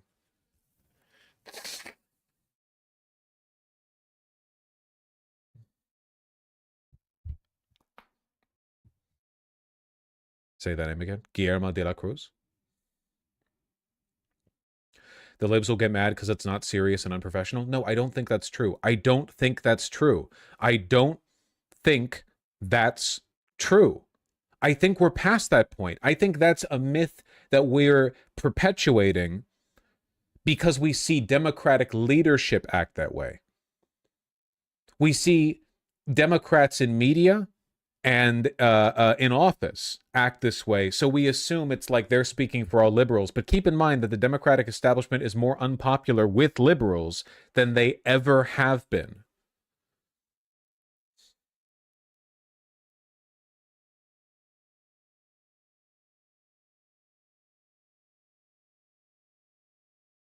I don't know.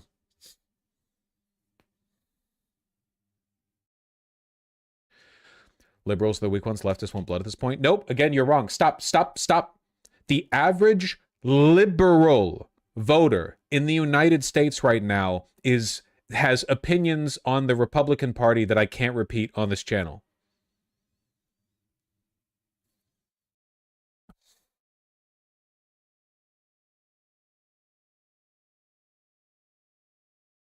They are Fed posting. They are Fed posting. What was that thing I retweeted from Red Black Salamander? I used to canvass for Bernie in towns like this, and 80-year-old grandmas would offer you homemade cider while they explained how Mount Rushmore should be replaced with a pyramid of Republican skulls. Yeah. New England.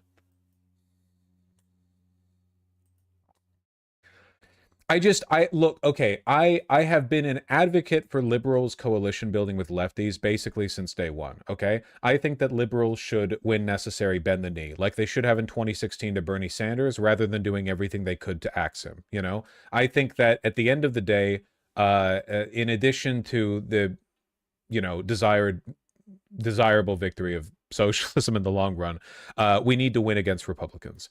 And, in light of that, right, we have to work together when necessary. This is a moment, I think, where we need to give the liberal voting majority their credit so as not to make strategic mistakes, right? We don't want to be stupid with this, okay? Liberals hate Trump. Hate Trump.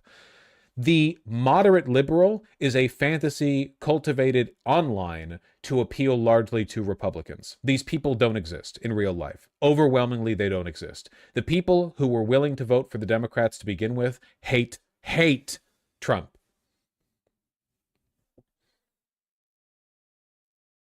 And behavior like Pritzker's really is it's just built on being politically educated from an era. Like, it's kind of like how a lot of people stop developing their personalities once they get married because the only reason they tried new and interesting things was to hook up with people. And now that they're married, they don't have to, so they become boring and calcify and they stop growing as a person.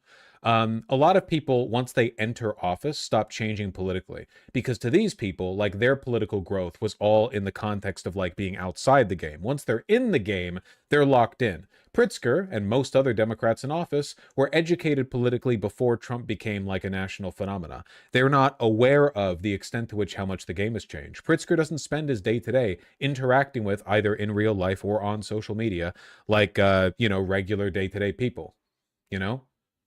I don't think they always get the moment. I think Newsom kind of understands that there's been a change in tone, which is why he's been trying to cynically appeal to those groups. You know? We do in the state of Illinois. The latest federal judge has allowed troops from Texas to remain in Illinois, but said they can't be deployed in Chicago. What is the situation exactly on the ground right now? Well, I'm glad he's less of a Zionist than before Masaigu, but it doesn't really change my point on this, you know? The Zionist stuff just might not have come into as sharp a focus since October 7th, now that it's like the dominant political topic in all mainstream conversations at the federal level. What changed with Bernie and Mamdani? Nothing. Mamdani's quite young and was politically educated in a post-Trump America before becoming a city councilman, or a state assemblyman. And Bernie has been the exact same person for 50 years. Well, there are federalized troops that have been sent here from Texas. They are in a federal facility. They're not allowed to come onto the streets of Chicago or our suburbs or anywhere in Illinois. But even Mamdani generally refrains from personal attacks. Mamdani refrains from personal attacks against Trump because he's not running against Trump. He's running for the mayorship. He attacks Cuomo all the time, but he does so in a very incisive way. Like, Mamdani is very civil, but he's civil in a very aggressive way. It's not this, like, you know, first of all, Cuomo is just a washed up former governor sex pest, okay? Cuomo is not the president of the United States deploying military personnel to your city, all right? He attacks Cuomo in a tone that is befitting of Cuomo's stature. But in Pritzker's case, he is dealing with a lunatic wannabe king who's deploying soldiers and threatening for his arrest. Pritzker should be saying whatever the fuck he needs to, you know? The gloves are off. The skin has been pulled off the hand of the underneath the glove. It's a bone hand now. There is no longer any like permissible range for needed civility. You don't have to say Mr. President. You don't have to say Mr. Vice President. You don't need to say people are offended. You don't need to make appeals to hypocrisy. You don't need to argue that what he's doing is illegal. You can just call him an evil, fat, pedophile piece of shit who's deploying soldiers because he's mad that people hate him and every poll says so. Just give him every day more shit to get mad about. Make the national conversation between you and him, you know? According to the determination of the judge. We have also troops from California, not sent by California, but rather by the president when they were deterred from Oregon. So we've got two states, other states' troops, and of course the Illinois National Guard that's been federalized and under the direction of the President of the United States. None are allowed on the streets of Chicago right now because we've won the temporary restraining order and the appeal of that TRO. And we hope to continue to win. Look, we've got to rely on the courts to do the right thing. See, again, like this rhetoric is just incredibly weak. Listen, the courts will back us because we are in the right. The president's behavior is illegal. He wants to deploy soldiers because he's mad about his tiny penis. Just what, like why appeal towards the perceived morality of the courts right now? Realize that sometimes that's risky business, especially when some have been appointed by Donald Trump. But we've seen that even a Trump-appointed judge out in California, in the West Coast, has ruled against the administration. So I do think that their oath of office actually matters to them and that they'll make the right determinations. But as you just heard Vice President Vance say that those troops are necessary because under your watch, under the watch of the mayor of Chicago, the streets have been given over to lawlessness. Those are his words. Yeah, well, you know, they've said that Portland is on fire. Portland is not on fire. In Chicago, we've cut the homicide rate in half. We've got double-digit declines in all of our violent crime statistics. He says that we've got the highest... Also, you know what would also play pretty well tonally? Just be tired of Trump's lies. Stop replying to everything with the canned, like, look, he's not incorrect here, but I think he should say, yeah, no shit, Trump lies all the time. He says literally anything. Everything he has ever said has been a lie. Constantly. Like, yeah, okay, obviously it's not true. What do you want? Why are we pretending to take it seriously? Nobody takes him seriously. Challenge the interviewer. Challenge Stephanopoulos. Wait, that's not Stephanopoulos. Why did I think that was Stephanopoulos? Oh, that is Stephanopoulos. Does he look different from how he looked like a year ago? Did he get plastic surgery or something? Crime rate in the entire world. That's ridiculous. We're not even in the top 25 cities in the United States. And Illinois itself is the 19th safest state in the United States. I'd like to be in the top 10, but 19th is a whole heck of a lot better than Texas or Florida. But if the president invokes the Insurrection Act, there's not much you can do, is there? Did he not wear glasses? No, he does look like Stephanopoulos. I don't know why I'm tripping over this. Well, the Insurrection Act is called the Insurrection Act for a reason. There has to be a rebellion. There has to be an insurrection in order for him to be allowed to invoke it. Again, he can say anything he wants, but if the Constitution means anything, and I guess we all are questioning that right now, but the courts will make the determination. Stop appealing to the courts. Make your own statement. Say, no, there is no insurrection. Every wannabe dictator says every challenge to the rules an insurrection. He is wrong. If he attempts to invoke the Insurrection Act, it will be illegal. Stop like this. Well, we'll have to see what the courts say. No, you don't. You don't actually legally have to defer to a court opinion to make your own statements morally or legally. The court opinion is about the behavior of the government, not about you. You can say whatever you want. You can say that. The Constitution means anything. The Insurrection Act cannot be invoked to send them. I hate this resignation. Well, we'll find out if the Constitution means anything. Say it does. Yeah, call Trump's behavior treasonous. Trump would act no differently if he was a foreign agent sent to destroy the United States. Our founding fathers built a democracy. He wants an autocracy. He wants to rule this place like a Gulf state, petrobillionaire. He wants the country to be run by a cabal of pedophile oligarchs who have free reign to do whatever they want, where the only economy is Bitcoin and AI data center construction, and everything else is ruin. Because they want to fight crime. Let me add that they're claiming in court that that's not the reason that they're calling up troops to send them into our states.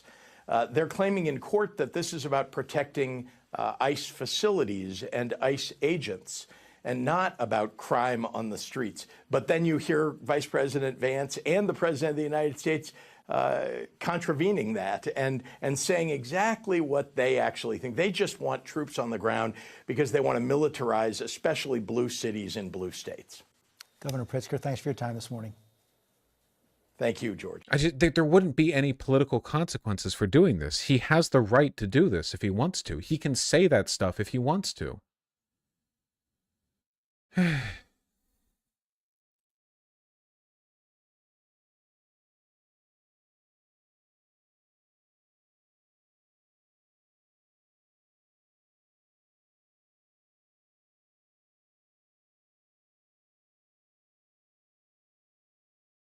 No.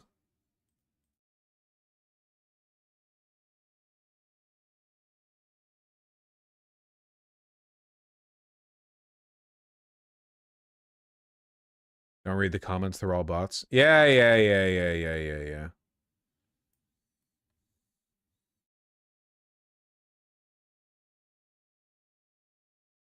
I completely missed this. What the fuck happened in Tennessee? Authorities searching for the missing after a deadly explosion at this Tennessee manufacturing plant. We do have several people at this time that's unaccounted for. We are trying to be mindful of families. 5891 Highway 230 West had an explosion at Accurate Arms. Everybody is en route. The massive blast occurring at 7:45 Friday morning at Accurate Energetic Systems. Always in the morning. People never have the courtesy to detonate their factories, like, in the midday. A facility with 80 employees that manufactured explosives. It's probably been one of the most devastating situations that I've been on in my career. The building completely leveled. Drone video revealing the crater where it once stood. Vehicles in the parking lot charred. The explosion felt all the way across town. This Ring camera 11 miles from the plant shows the shaking. Debris making its way nearly 4 miles away to the yard of Lauren Rourke. The whole house shook. I looked out my bedroom window and I could just see all kinds of insulation debris just falling down. It's all over our yard, all around the house. At least 18 people remain unaccounted for. And this morning, I'm just going to guess that's probably because they've been reduced to like a fine mist, right? This seems, if nothing else, this seems like a pretty quick death. Yeah, I don't, I mean, small comfort, but, you know.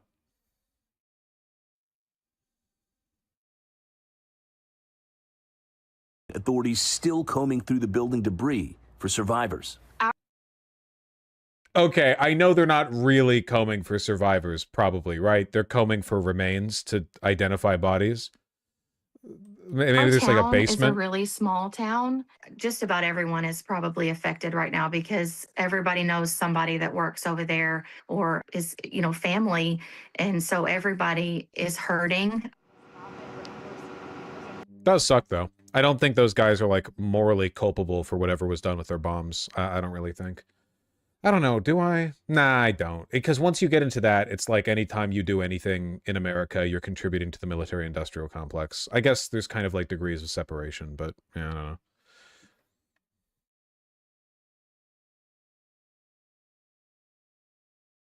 Well, again, the investigation continues this morning. The search for the missing, as well as just trying to figure... Holy shit, this guy's layered the fuck up. Look at this guy. He's like an onion. Undershirt.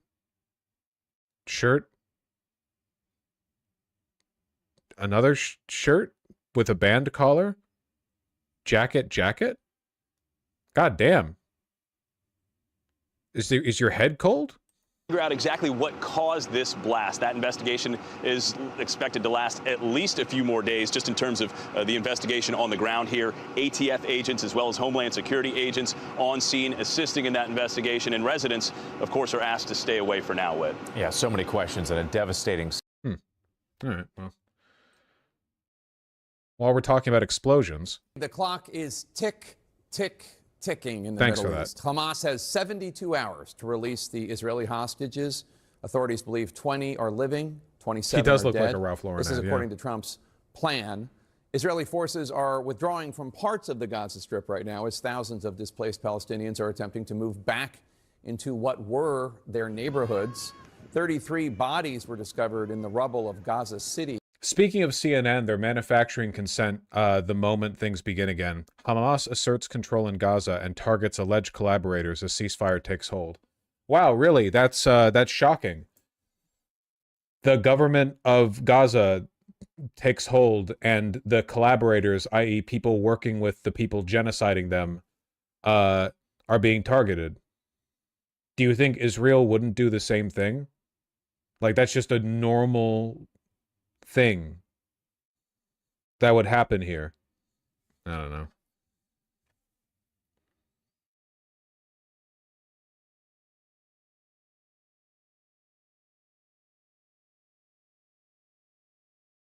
Hamas's internal security forces were pictured in the streets of Gaza City on Saturday. There have been multiple reports of clashes between the group and clans opposing it in recent days. It's got to be a fucking nightmare over there right now. Jesus Christ.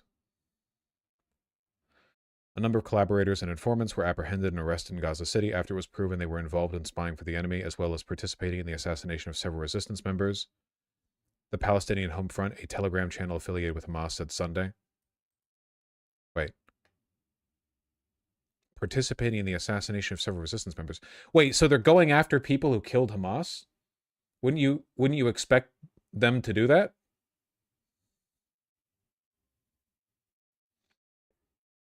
The number of official deaths about to skyrocket now that they can search the rubble of all those buildings. It'll take ages, but also a lot of people's bodies have probably been atomized.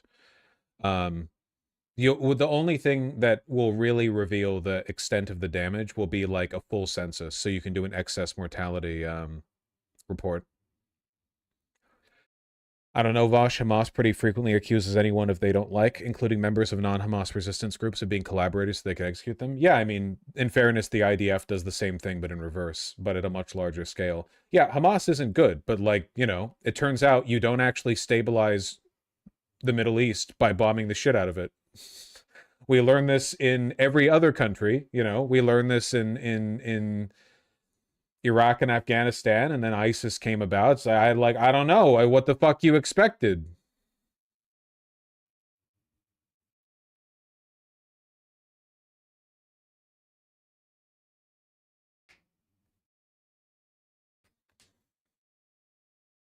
No doubt.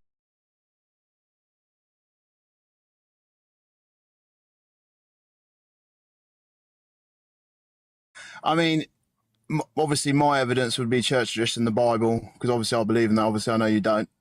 But I mean, the fact there's so many manuscripts and a religion came from a very, a very small area in the Middle East, and it's somehow grown into a global sensation and people still believe it. So, I mean, there's got to have some weight to the story. It must have some philosophy to it for obviously so many people to believe in it. But that's just my opinion, obviously. Yeah, I think that this is easily explained on the atheist world.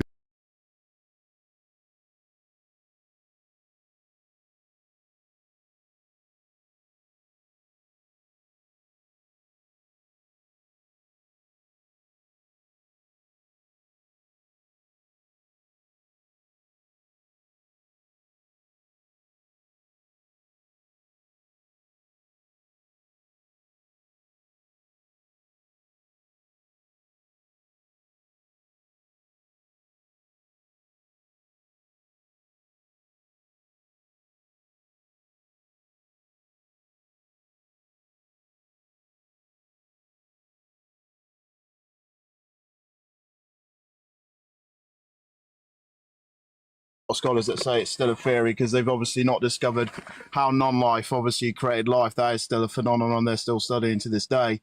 I could explain that to you. Like we actually, yeah.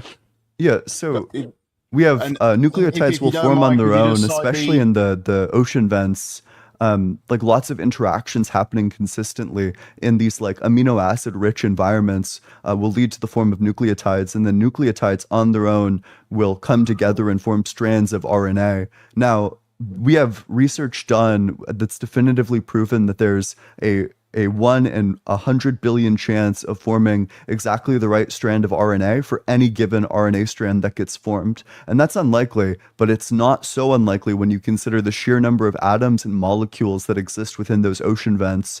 When you put it into perspective, it becomes a statistical inevitability. When you're talking about like 10 to the 30th molecules that are in each of those vents, it's just a statistical inevitability that you're going to get at least some of these things that are going to come together. So when you get the right RNA enclosed by a lipid bilayer, you're then going to have something that's self-replicating and has a metabolism, and at that point you have the very first protocell.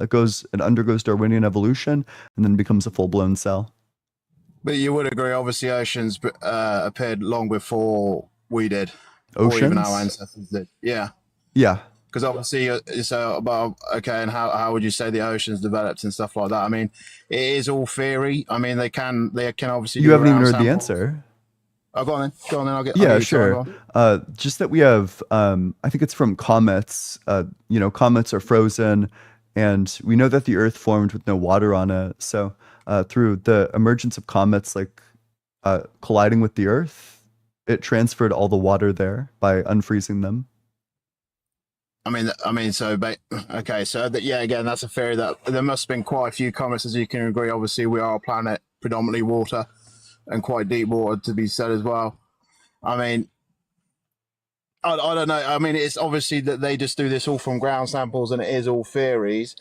But my other thing that I would say. Well, wait, but we have like good evidence for this as well. Specifically, the deuterium to hydrogen ratio that exists within Earth's ocean indicates that the origin of this is comets because it matches the rate for comets. So it's when you say theory, you like to say theory as like a dismissive thing. I think you're confused about the concept of a scientific theory. So a theory is not a guess. A theory is the highest, it's the gold standard of science. It's something that has mountains and mountains of evidence for it. And the reason why it will always be a theory and it will never be a fact is because it's always subject to revision if new evidence were presented. That's why science is so much better than religion. That's why it's like light years ahead of it, because religion is dogmatic. When religion gets disproven, it's wrong forever. When the Bible says false things, which it says multiple times, it's wrong forever and it can't update itself. But science, on the other hand, can update itself. If it's wrong about something, then it will eventually arrive at evidence that it's wrong about that thing, and then it will update itself to be more in line with the reality of the situation. But the Bible says that the Earth is like 8,000 years old. It'll be wrong forever about that. It says that humans are like 6,000 years old. Wrong forever about that. It says that outer space is water. Wrong forever about that. It says that we came from just two people. Wrong forever about that. It says that humans existed at the exact same time as all the animals. Wrong forever about that. It's just going to be wrong forever about all these various topics. And there's nothing that the Bible can do to update itself. That's why science is so much better than the Bible. Yeah, I mean, that's obviously your opinion. You're entitled to it. But my one final question, I'll leave you to it just because I'm actually in the UK and it's about 10:15. I've got to get up at 4 a.m. Sure. Would you say it is quite miraculous the fact we're the only planet, as far as science knows, that has trees in the whole entire galaxy and universe? Would you say that's quite miraculous, would you say, or not? Trees came from a specific evolutionary pathway. If you mean like life in general, I think it's like pretty cool. I also don't think that we've explored nearly enough planets to know how many have life. We've barely even explored our solar system, and there's still speculation. Like, we haven't ruled out the existence of life on any of the planets in our solar system, let alone ruled out life on anything outside of our solar system. So it's still way too early in the game to determine whether or not life is a rare phenomena. But I mean, I'm just saying, science today, obviously we are quite a rare phenomena from our understanding at the moment. I know you're saying. Yeah, but our understanding is like super limited. But yeah, I agree. Yeah, I mean, it's just, I mean, for me, I don't think we're ever going to change each other's mind. Obviously, I'd imagine you hope I'm right. So when you do die, you obviously see all your loved ones again. And obviously, if you're right, I'm never going to know about it. But I'll leave you to that, mate. Okay, well, hey, thanks for coming up. No worries. Make sure you're double tapping on that screen, sharing it with your friends, doing all that good stuff. If you're in that guest request box, make sure that you're 18 or older. Make sure that you believe in the God of the Bible, the Torah, or the Quran. I also ask that you, at bare minimum, think that a mind created the universe. If you don't fit into one of those categories, I might still be willing to talk to you, as long as you think that a mind created the universe and that you don't believe, I don't know, like, God is just energy, man. Hey, how's it going? Hey, what's up, man? Yeah, how old are you? I'm old, bro. I'm 35. Sure. And I sound like I'm 25, though. That's fine. But what religion are you? I say I'm like a Rasta. You're what? Rasta. Sure. R-A-S-T-A. Is that like a Christian denomination? I don't know, man. Are you a follower I of guess Christ? whatever you say. I'm trying to understand your beliefs. Are you like Yeah, no, when I say like Rasta, I mean like I go against whatever the normal way of life is. Okay. Yeah, but I was trying to understand what you meant because it said like God isn't real. I was curious. I was listening to you the whole time. I was curious. You feel me? Like I want to know like what do you believe? Because I believe he's real, but I don't know what you're looking for. Yeah, I don't think that he exists. Okay, and why you don't believe that? Yeah, I think that there's like contradictions in his properties. So if there was a mind that created the universe, well, that mind would need to be outside of the universe. But because time is a part of the universe, that means that mind would need to be outside of time. A thing that's outside of time can't be before or simultaneous to anything, because in order to stand in those relations, you need to be in time. But unfortunately, in order to be a cause, you need to be before and simultaneous to things. So that means God couldn't possibly be a cause. He's kind of ripped in these two directions where he both, in order to cause things, needs to be before and simultaneous to them. But because he needs to be outside of time, he can't be before and simultaneous to things, which means that he can't be the cause of anything. But who would you be speaking about when you say he can't be the cause? Like who is the he? Like the fictional character of God. So why do you like come up with a fictional character of him? Because that's what it is. He's not a real character. He's a fictional character. Would you say he's a fictional character that is a real fictional character, if that makes sense? I'm not sure what you're asking. Are you asking like, is he like a real fictional character that people actually invented? Yeah, are you saying like people created him, I guess? Yeah. Oh, okay. Yeah, I can totally understand where you come from on that. Okay. I totally understand that. Yeah, I like how the other dude said he's like, hey, if you believe, if I go by what you believe in, it's nothing. I'm not gonna see my family, you know. We got the lead. Now So I totally understand where you're coming from. A lot of like believers, you know, they say when you die, X, Y, and Z. But I heard you say, you know, there is no proof. Yeah, that's why I don't believe in cancer, right? You know, if I'm right about cancer being fake, then I've saved like millions of lives every year. Right? But you know what it is for me, bro? Like, I'm a barber. And, like, I've been a barber, like, 13 years. And, like, what's weird for me is that I feel like I've met the same person, like, over and over again. Even though it's not the same person. Sometimes they may look exactly like it. Like, there's a word for that. For guys, like, people who look like you out there in the universe. You know? But they don't know anything about that last person. So that's kind of what you sound like to me. It's like, I totally understand where you're coming from. It's kind of like you didn't really get any proof of them. So for you, it's not real. So I say keep going with that, bro, because like whatever you believe in has obviously got you this far. You feel me? Yeah, hey, well, thanks. I appreciate your encouragement in my journey as being an atheist. What a chill dude. All right, on to the next one. If you're watching this on some other platforms, drop those likes, drop those subscribes, do all that good stuff. Allow me to. Larry, thanks so much for the $10 super chat. Massive W to Larry. Big W, Larry. I appreciate it. That helps me strengthen my ability to get the things that I need for my channel, like the books and the resources of that sort. I appreciate that, Larry. Carissa, thanks so much for the super chat. How do I call? You go to TikTok, and you go to allegedly.ian is my account. Jackson, thanks so much for the super chat. Got you flustered, kid. I'm not sure what part and like during which debate I got flustered. I feel like I've been doing really well in all of them so far. Nobody on fire, thanks so much for the super chat. Is it just me or the callers getting worse and worse over time. You slammed the wannabes too hard, Ian. I think so. I think I didn't encourage them enough. I think maybe the ones who have potential, I should be like, you know, don't quit. You got this. Keep on pursuing your God-defending journey. You got this. Maybe I should give them like resources. Maybe I should like coach them. I should like watch the replay with them and be like, when I say that, when I give this argument, you should give this counter argument, so that I can create like theists who are competent at arguing. I'm Big Cheese. Thanks so much for the super chat. Reality is by designing like a video game. Cool story, bro. How much HP and mana did Jesus have in Infinity, but not Infinity?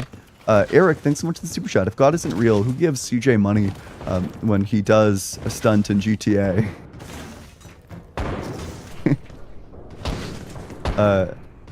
James, thanks so much for the super chat. Makes some merchy and love your content. Appreciate it. George, thank you so much for the super chat. I appreciate you. And who's up next? Let's determine.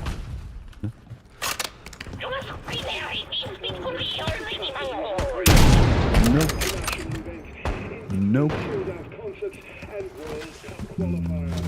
Nope. Yeah, this person's up.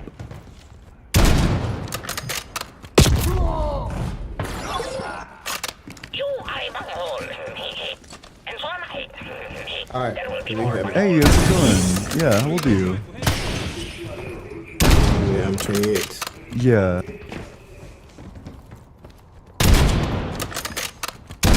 And what religion are you? Right now, I can't say, but I was actually raised in a Christian. You're a bit quiet. Could you speak up? Yeah, can you hear me better now? Okay, so you're Christian, right? Yeah, I was born in a Christian family. I was raised in a Christian family. I stopped Christianity when I was in school, though. But not for reasons not so you're not Christian? It's complicated, but I do believe in God. So okay, and by God you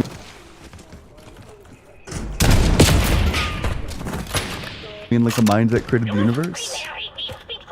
Yes, I do. But I need to say something though. I've seen others come here to try and give evidence for the existence of God, and I think it's a very it's a failed journey, in my opinion, because there is no evidence for the existence of God. That is why we as Christians are urged to believe in Him by faith. There's no other way we can believe in God except through faith. Well, that's illogical, right? Like, these beliefs are all unjustified. If you form a belief for no reason, that's an unjustified belief. You need to have a reason to believe in order for the belief to be justified. So what you're doing is illogical, and I'm not going to do that. Yeah.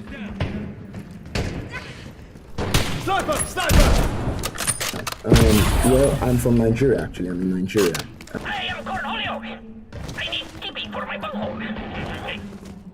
And if you grew up in Nigeria, even though you don't believe in the existence of God, you would definitely believe in the existence of, I don't know how you guys call it, voodoo or juju? Yeah, it's called voodoo. I don't believe in voodoo either. Cool. Yeah, I would understand that because from your place there, it's not very prominent. But here in Africa, it's extremely prominent. Witches, things people see. I can't lie, personally, I've not seen. But I have friends, my parents. I've known my parents all my life, and I've never, I don't know them as. Monday.com, the opposite of any work platform we tried in the past. We tried other work management platforms, not naming names. They all suck. Monday, total opposite. It didn't just work, it spread. And people became Monday evangelists. And you know why? Because people actually liked using it. No, it's not a chore. It's intuitive. You don't have to force anyone. They're on board. You can really see that Monday care about their user. The user is king. You can create workflows yourselves, no IT, no admins. And that's what we love. There's no roadblocks. Everything can just be done instantly. We have people creating workflows and showing them off around the company. They take pride in it. I know this sounds like a commercial, but honestly, I never expected it to have this much influence.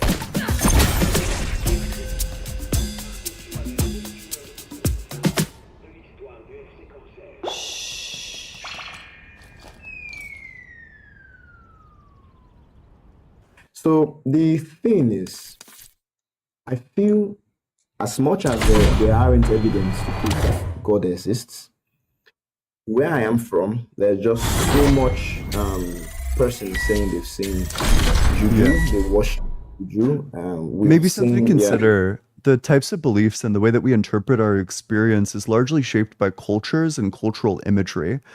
For example, at the height of the Cold War, I'm in America, so I know a lot about the Cold War, like a normal amount.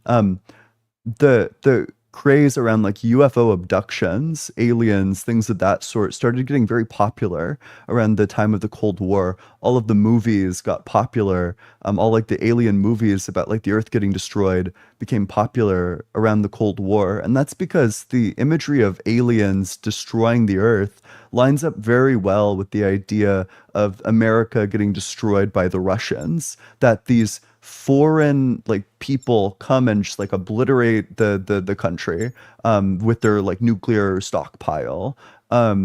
This lines up with the like the culture is shaped by the culture is your experiences are shaped by culture, and the offshoot of this is that people started reporting being abducted by aliens. That was the first time people had ever done that. They started interpreting their experiences as alien abductions, or as being like in contact with aliens.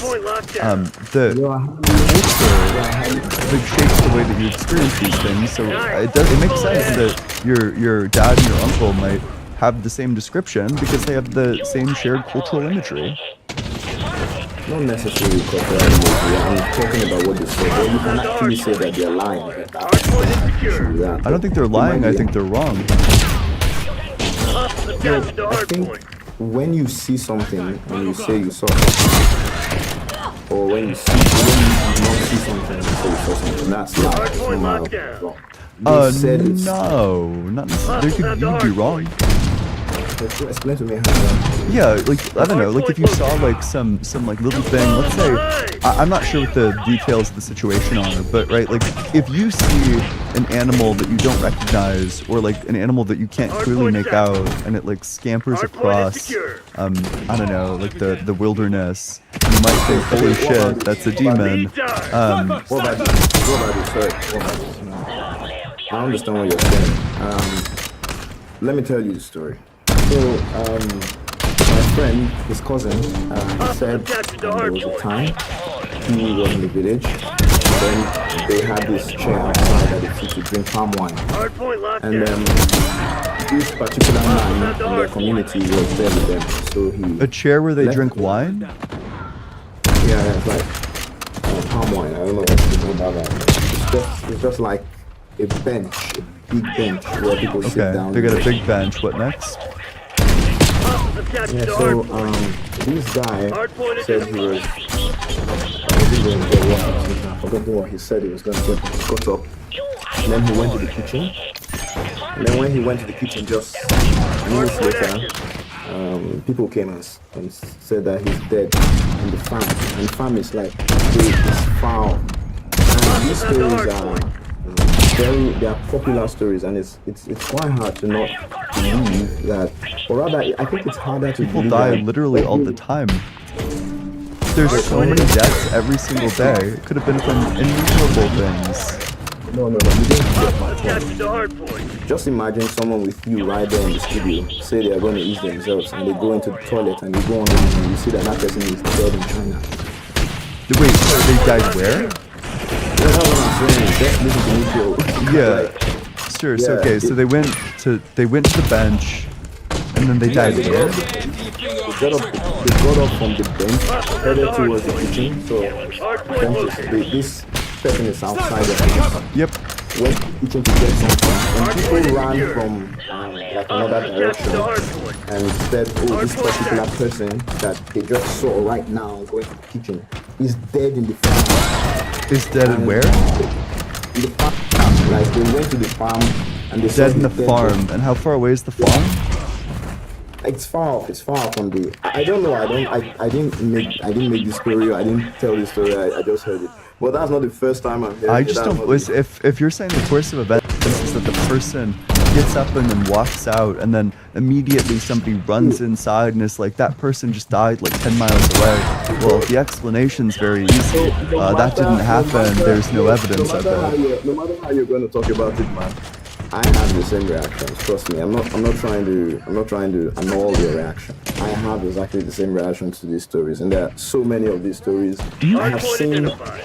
Have you seen an egg? Wait, I just don't know. Why are we moving from like scenario to scenario, right? Like, do you have evidence for any of these? Well, I do not. Well, I said something earlier. Then I don't really care, right? Like, let's just skip all the things you don't have evidence for. Do you have evidence for any of it?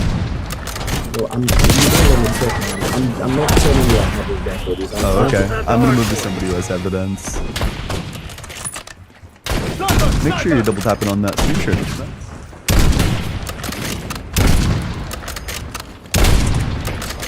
Doing all that good stuff.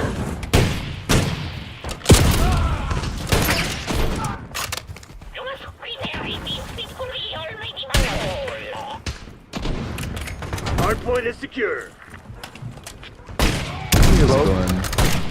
Hey.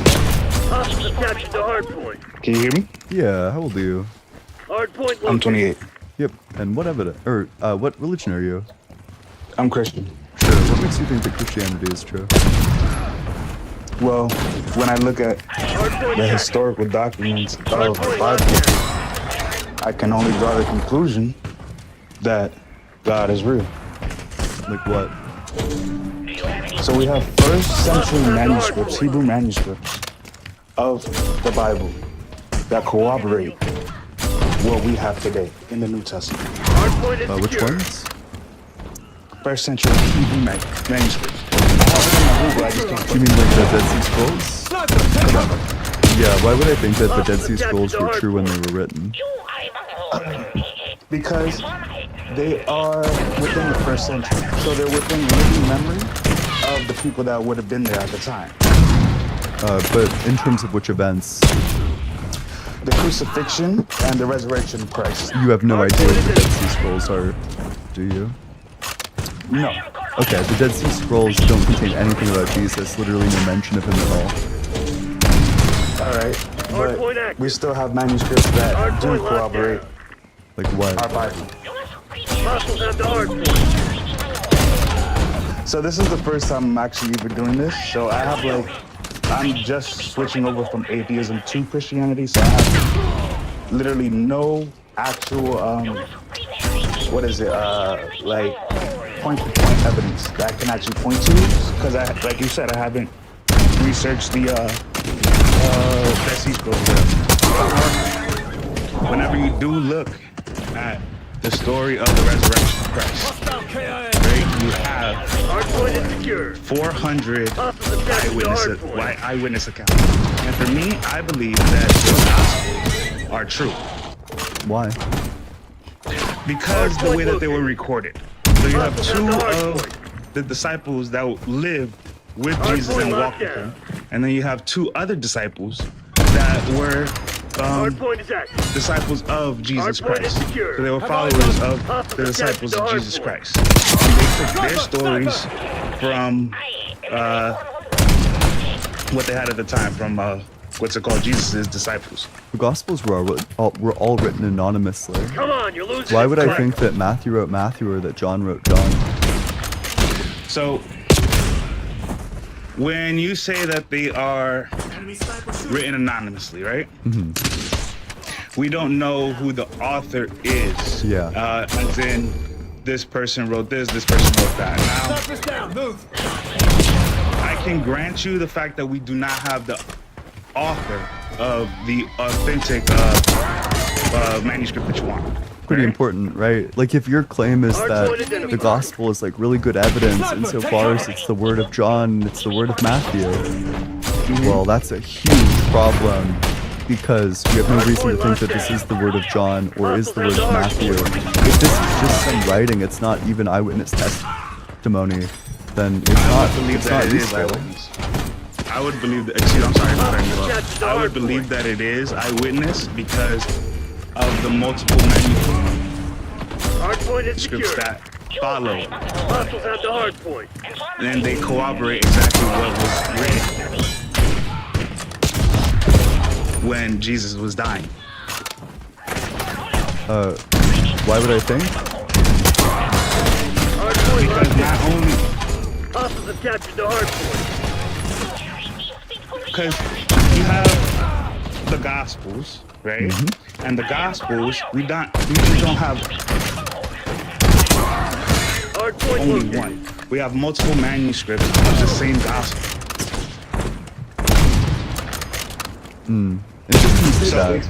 Interesting. Has been perfectly preserved because whenever you look into the Greek translations, there are certain words that do change, but they don't change the overall message of what Christianity is, that Jesus is the Son of God, He is God, and the Holy Spirit. But why would I think any of them are true or written by eyewitnesses? So, again, when I look at the evidence, there are 400 that saw and claimed that Jesus Christ rose from the dead. Like who? Hostiles have captured the hard point. Now, we don't have specific names. Yep. Why would I think that Florence saw them? All right, I get you. So, we have Genghis Khan. Right? Do we have pictures of him, or do we have just written documents of him? Wouldn't be surprised if we had drawings of him. But we have multiple sources that aren't claiming supernatural things. The difference for evidence is the supernatural claim. If the Bible made no claims about God, no claims about the supernatural, then we might actually accept it as having like some historical reliability. The problem where the evidence standard becomes way higher is when you start making supernatural claims, and that's just obvious. You know, if I told you that I had an egg salad sandwich, I would just believe you on face. But if I told you that I flew around the room and breathed fire, or if that's what you told me, I would probably need to see it to believe it. You know, if you're claiming a miracle, that's going to be a way higher standard of evidence, because I have good evidence that miracles don't happen, just the laws of physics. So you say that... Okay. You say that we still don't have evidence. Yeah. We have a story where Jesus had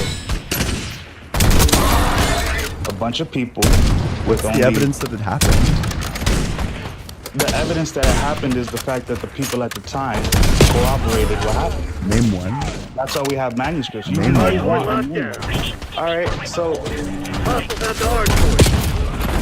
I told you already that there is not a singular person where we can't name any of this, right? Like, there's no evidence. This has happened like 3 or 4 times. It's bottomed out in nothing. I asked you for the evidence. I'm just looking for like a source here, and it bottoms out in nothing. Do you have evidence that Jesus did this miracle? Now, when I say yes, I do. What's the evidence? God damn, I love victory. Hotel Sierra. I personally, when you say give me evidence, are you asking for proof? No. Because it sounds as if you're asking for proof, because you're just asking me a thing that's expected if the hypothesis is true, but unexpected if it's not true. If it's not true, it's unexpected. Yeah, that's what evidence is, right? Like, a piece of data that's expected if it happened, but unexpected if it didn't happen. So again, you're just throwing out the manuscripts that I keep bringing up. The manuscript, like the Bible? Because you don't believe like the Bible, that yeah. what we have is authentic because we don't have the original author. Your argument is circular, right? You're saying that the Bible is true and your evidence for the Bible is the miracles that happened in the Bible, which of course presupposes that the Bible is true. So you're just saying the Bible is true because the Bible is true. The evidence for the Bible is the Bible itself. It's circular. I don't take the evidence of the Spider-Man comic to be evidence that Spider-Man is true. I don't take the books of King Arthur to be evidence that King Arthur is true. We need some sort of external evidence. So when I say that the Gospels are true, this is the reason why I say the Gospels are true, right? So during the resurrection of Christ, you have him getting stabbed, right? And you have what is described as water being poured out of his lungs, correct? Yeah, sure. Would you believe at the time that those people would understand that phenomenon? Well, I don't think that phenomenon happened. Whenever a person is dead, when a person is dead and crucified, that water fills up in the bottom of their lungs. I don't think I don't think we have any evidence that that actually happened. But I think Jesus was crucified. So again, you think Jesus is crucified, but you if don't your think source that the way is that the he was source that you're crucified, relying right? on just the Gospels, because if the source you're relying on is the Gospels, because I don't believe in the again, Gospels. So what Jesus source are you citing for this Jesus was claim? definitely, I want to go to his crucifixion because his crucifixion is the actual one thing that we can point to that said Jesus was alive and he died. Totally Now, agree. Evidence that can prove I that totally the Gospels agree he are was true crucified. and that Absolutely. they witnessed what they witnessed. Why would I was think the because- resurrection happened though? Because I can take the gospel as true because what I they don't grant that. recorded in their time, him getting stabbed and water coming out of his lungs, is something that modern medicine just recently figured out during crucifixions that happened. I don't grant that the gospel my is question true. was to you was if you believe that they would have that knowledge that water would be filled up in the lungs. That way, whenever somebody gets stabbed, that water would come squirting out. Now, I bring this as a point of evidence because if they don't understand that medical, that scientific, whatever's happening inside the body, and then they're witnessing it, and they writ it down, that proves that Jesus Christ was there and he died on the cross. I agree. So again, I say that the reason Why would that I think the Jesus rest of the is- book is true though? Because people wouldn't just die for things that they haven't seen and witnessed and believed in. What's the evidence that even a single one of them died claiming the resurrection was true? Give me the source for that. So the death of his disciples is what gives me more evidence to prove that they believe Do you that think Jesus that's a Christ source? had risen Which from source the is dead. that? What source claims that they died proclaiming the resurrection? So we have evidence, and we know the way that Name a Jesus' source. disciples Stop died. dodging. What's the It's name of not the source dodging. that claims that their disciples died for the resurrection? So one of it's not that they died for the resurrection; they died. Then for your the claim Work your frag list. is Jesus just was real. false. They didn't No, it's die. not, because- Oh wait, well I agree Jesus was real. I totally grant that. But what you're trying to establish is that the resurrection happened. Do you have any evidence for the resurrection? First, I have to go ahead and Falling behind, establish the Crimson. fact that the gospel is true, and what is Okay. written down in the gospel is true. Okay. So whenever they are writing Watch it! Sniper! about We've the taken death, the lead. Stay on right, and you task. accept the death, right? You accept one Yeah. part of the book, but you don't accept the whole part of the book. Yeah, I accept the natural stuff. I don't accept the supernatural stuff. You're gonna need to provide some evidence for that. So again, you only take part of the scripture, which you say I don't believe it because it's in the scripture. The belief that I have that he was crucified has nothing at all to do with what's in the scripture. It has everything to do with the external sources to the scripture. It's the because external Tacitus, or I think Josephus The specifically, lead is ours. is the one who notes that Jesus was crucified. That's why I think he was crucified. It's because sources outside of the Bible make that claim. The reason why I don't think he resurrected is because there They've taken the are lead. no sources outside of the Bible that make that claim. So again, his disciples dying for their belief is not evidence for you. For their belief in Jesus, that he resurrected or that he existed? That he resurrected and he was God. What's the evidence that they died because they thought that he resurrected? So the Romans, I believe it was, right? There was a story where one of the disciples was put on the cross.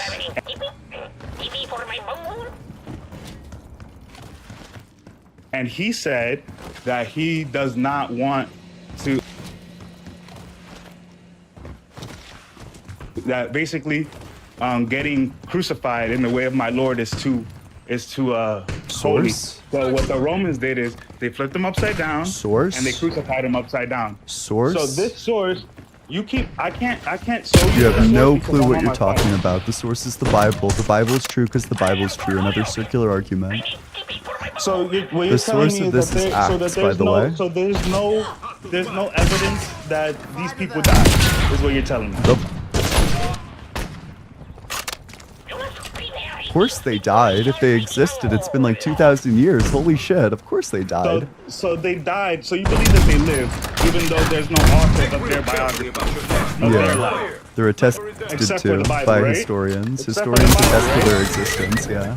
The there are external belief historians that from attest the to their Bible, right? existence. Not from the Bible. No, not from the And they Bible. have to corroborate False. it, right? They're getting False. it from the Bible and they're No. corroborating it with real evidence that they're finding. You're not listening. False. Tacitus and Josephus make no mention or citation of the Bible. That's just false. I'm not talking about them. That's who I'm talking about. That's why I believe that some of their disciples existed.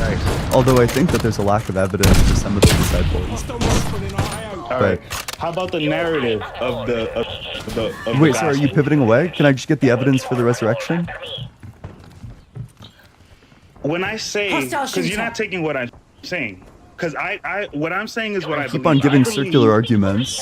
No, because you're Yes. saying that these stories are only in the Bible. When you go ahead and look at what's it called, I'm gonna do my research and I'll come back to you. But when I go ahead and I find these, what's it called? Because I know a lot of people that You're go gonna find ahead and- Tacitus and Josephus, and that's all you're gonna find. Sure. And neither of them claim a resurrection. Isn't it interesting how none of the historians outside of the Bible claim that he resurrected? Sniper work. I don't believe that. You say that, but I don't believe that. You Again, can I read haven't the done my you can read the research. portions if you'd You're like. telling me about research that I haven't read. So I'm just honestly at that point I'm being ignorant because I'm not taking in what you're saying. But again, from my sources, I believe that these people died, and the way that these people died, it gives validity to the point that Jesus died on the cross, and they believed what they were witnessing was a risen Jesus Christ. So whenever the Romans went and killed them, they were killing them because they believed in Jesus Christ as God. It's heresy. Let me save you some work. So the question, did Tacitus or Josephus claim Jesus resurrected? No, neither Tacitus nor Josephus explicitly claim Jesus resurrected. Seems like Who's the type of Tacitus and thing. Josephus? These are the two historians that attest to Jesus' existence. From what time? One of them is from, I think, like 50 years after. One's from like 200 years after. But they're known historians. So this is the only piece of historical evidence for Jesus, by the way. Against the doctrine of the Bible. Yeah. Completely. Yeah. These two historians. They make while zero every mention other of a historian- resurrection. Isn't that weird? Doesn't that seem like the type of thing you would include? So again, this is hilarious because I agree. you're asking me about point for point. I need pure evidence. I only can Correct. bring circumstantial evidence because of my Bible. Right? Now, I'm going to bring up another story that you don't You're like giving because it's circular from the Bible. arguments. Again, because If your again, evidence is the Bible, then you're giving a circular argument. You're saying the Bible is evidenced by the Bible itself. That's circular. In order to accept that as evidence, you would already need to believe in the Bible. I don't believe in the Bible, so that I can't was be an evidence atheist. I for the didn't Bible. believe in the Bible. Cool. I was Christian, and then I learned a bit about logic. I learned a little bit about logic too. Are you sure? You've been giving absolutely nothing sure. but circular arguments. And, all right. So you're saying that I'm circular, but you also believe in what's it called? Life. I do believe in life. You got me. Beginning without anything. All right. No, I Life don't believe beginning that. from nothing. That's not now what I you want to believe. go ahead and say that quantum mechanics What disproves an this. excellent straw man. That's not what I believe. What do you believe then? Yeah, I believe in abiogenesis, that the early conditions on the Earth, as indicated by the Urey Miller experiment, would have been swarming with amino acids, which we know are.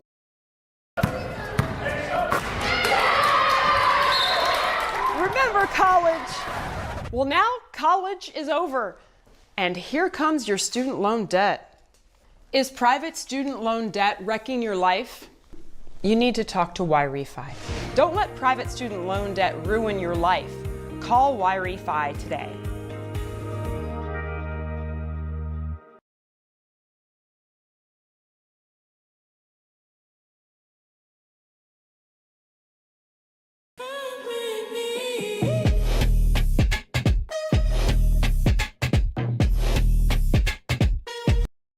Andromeda Galaxy. What are we doing?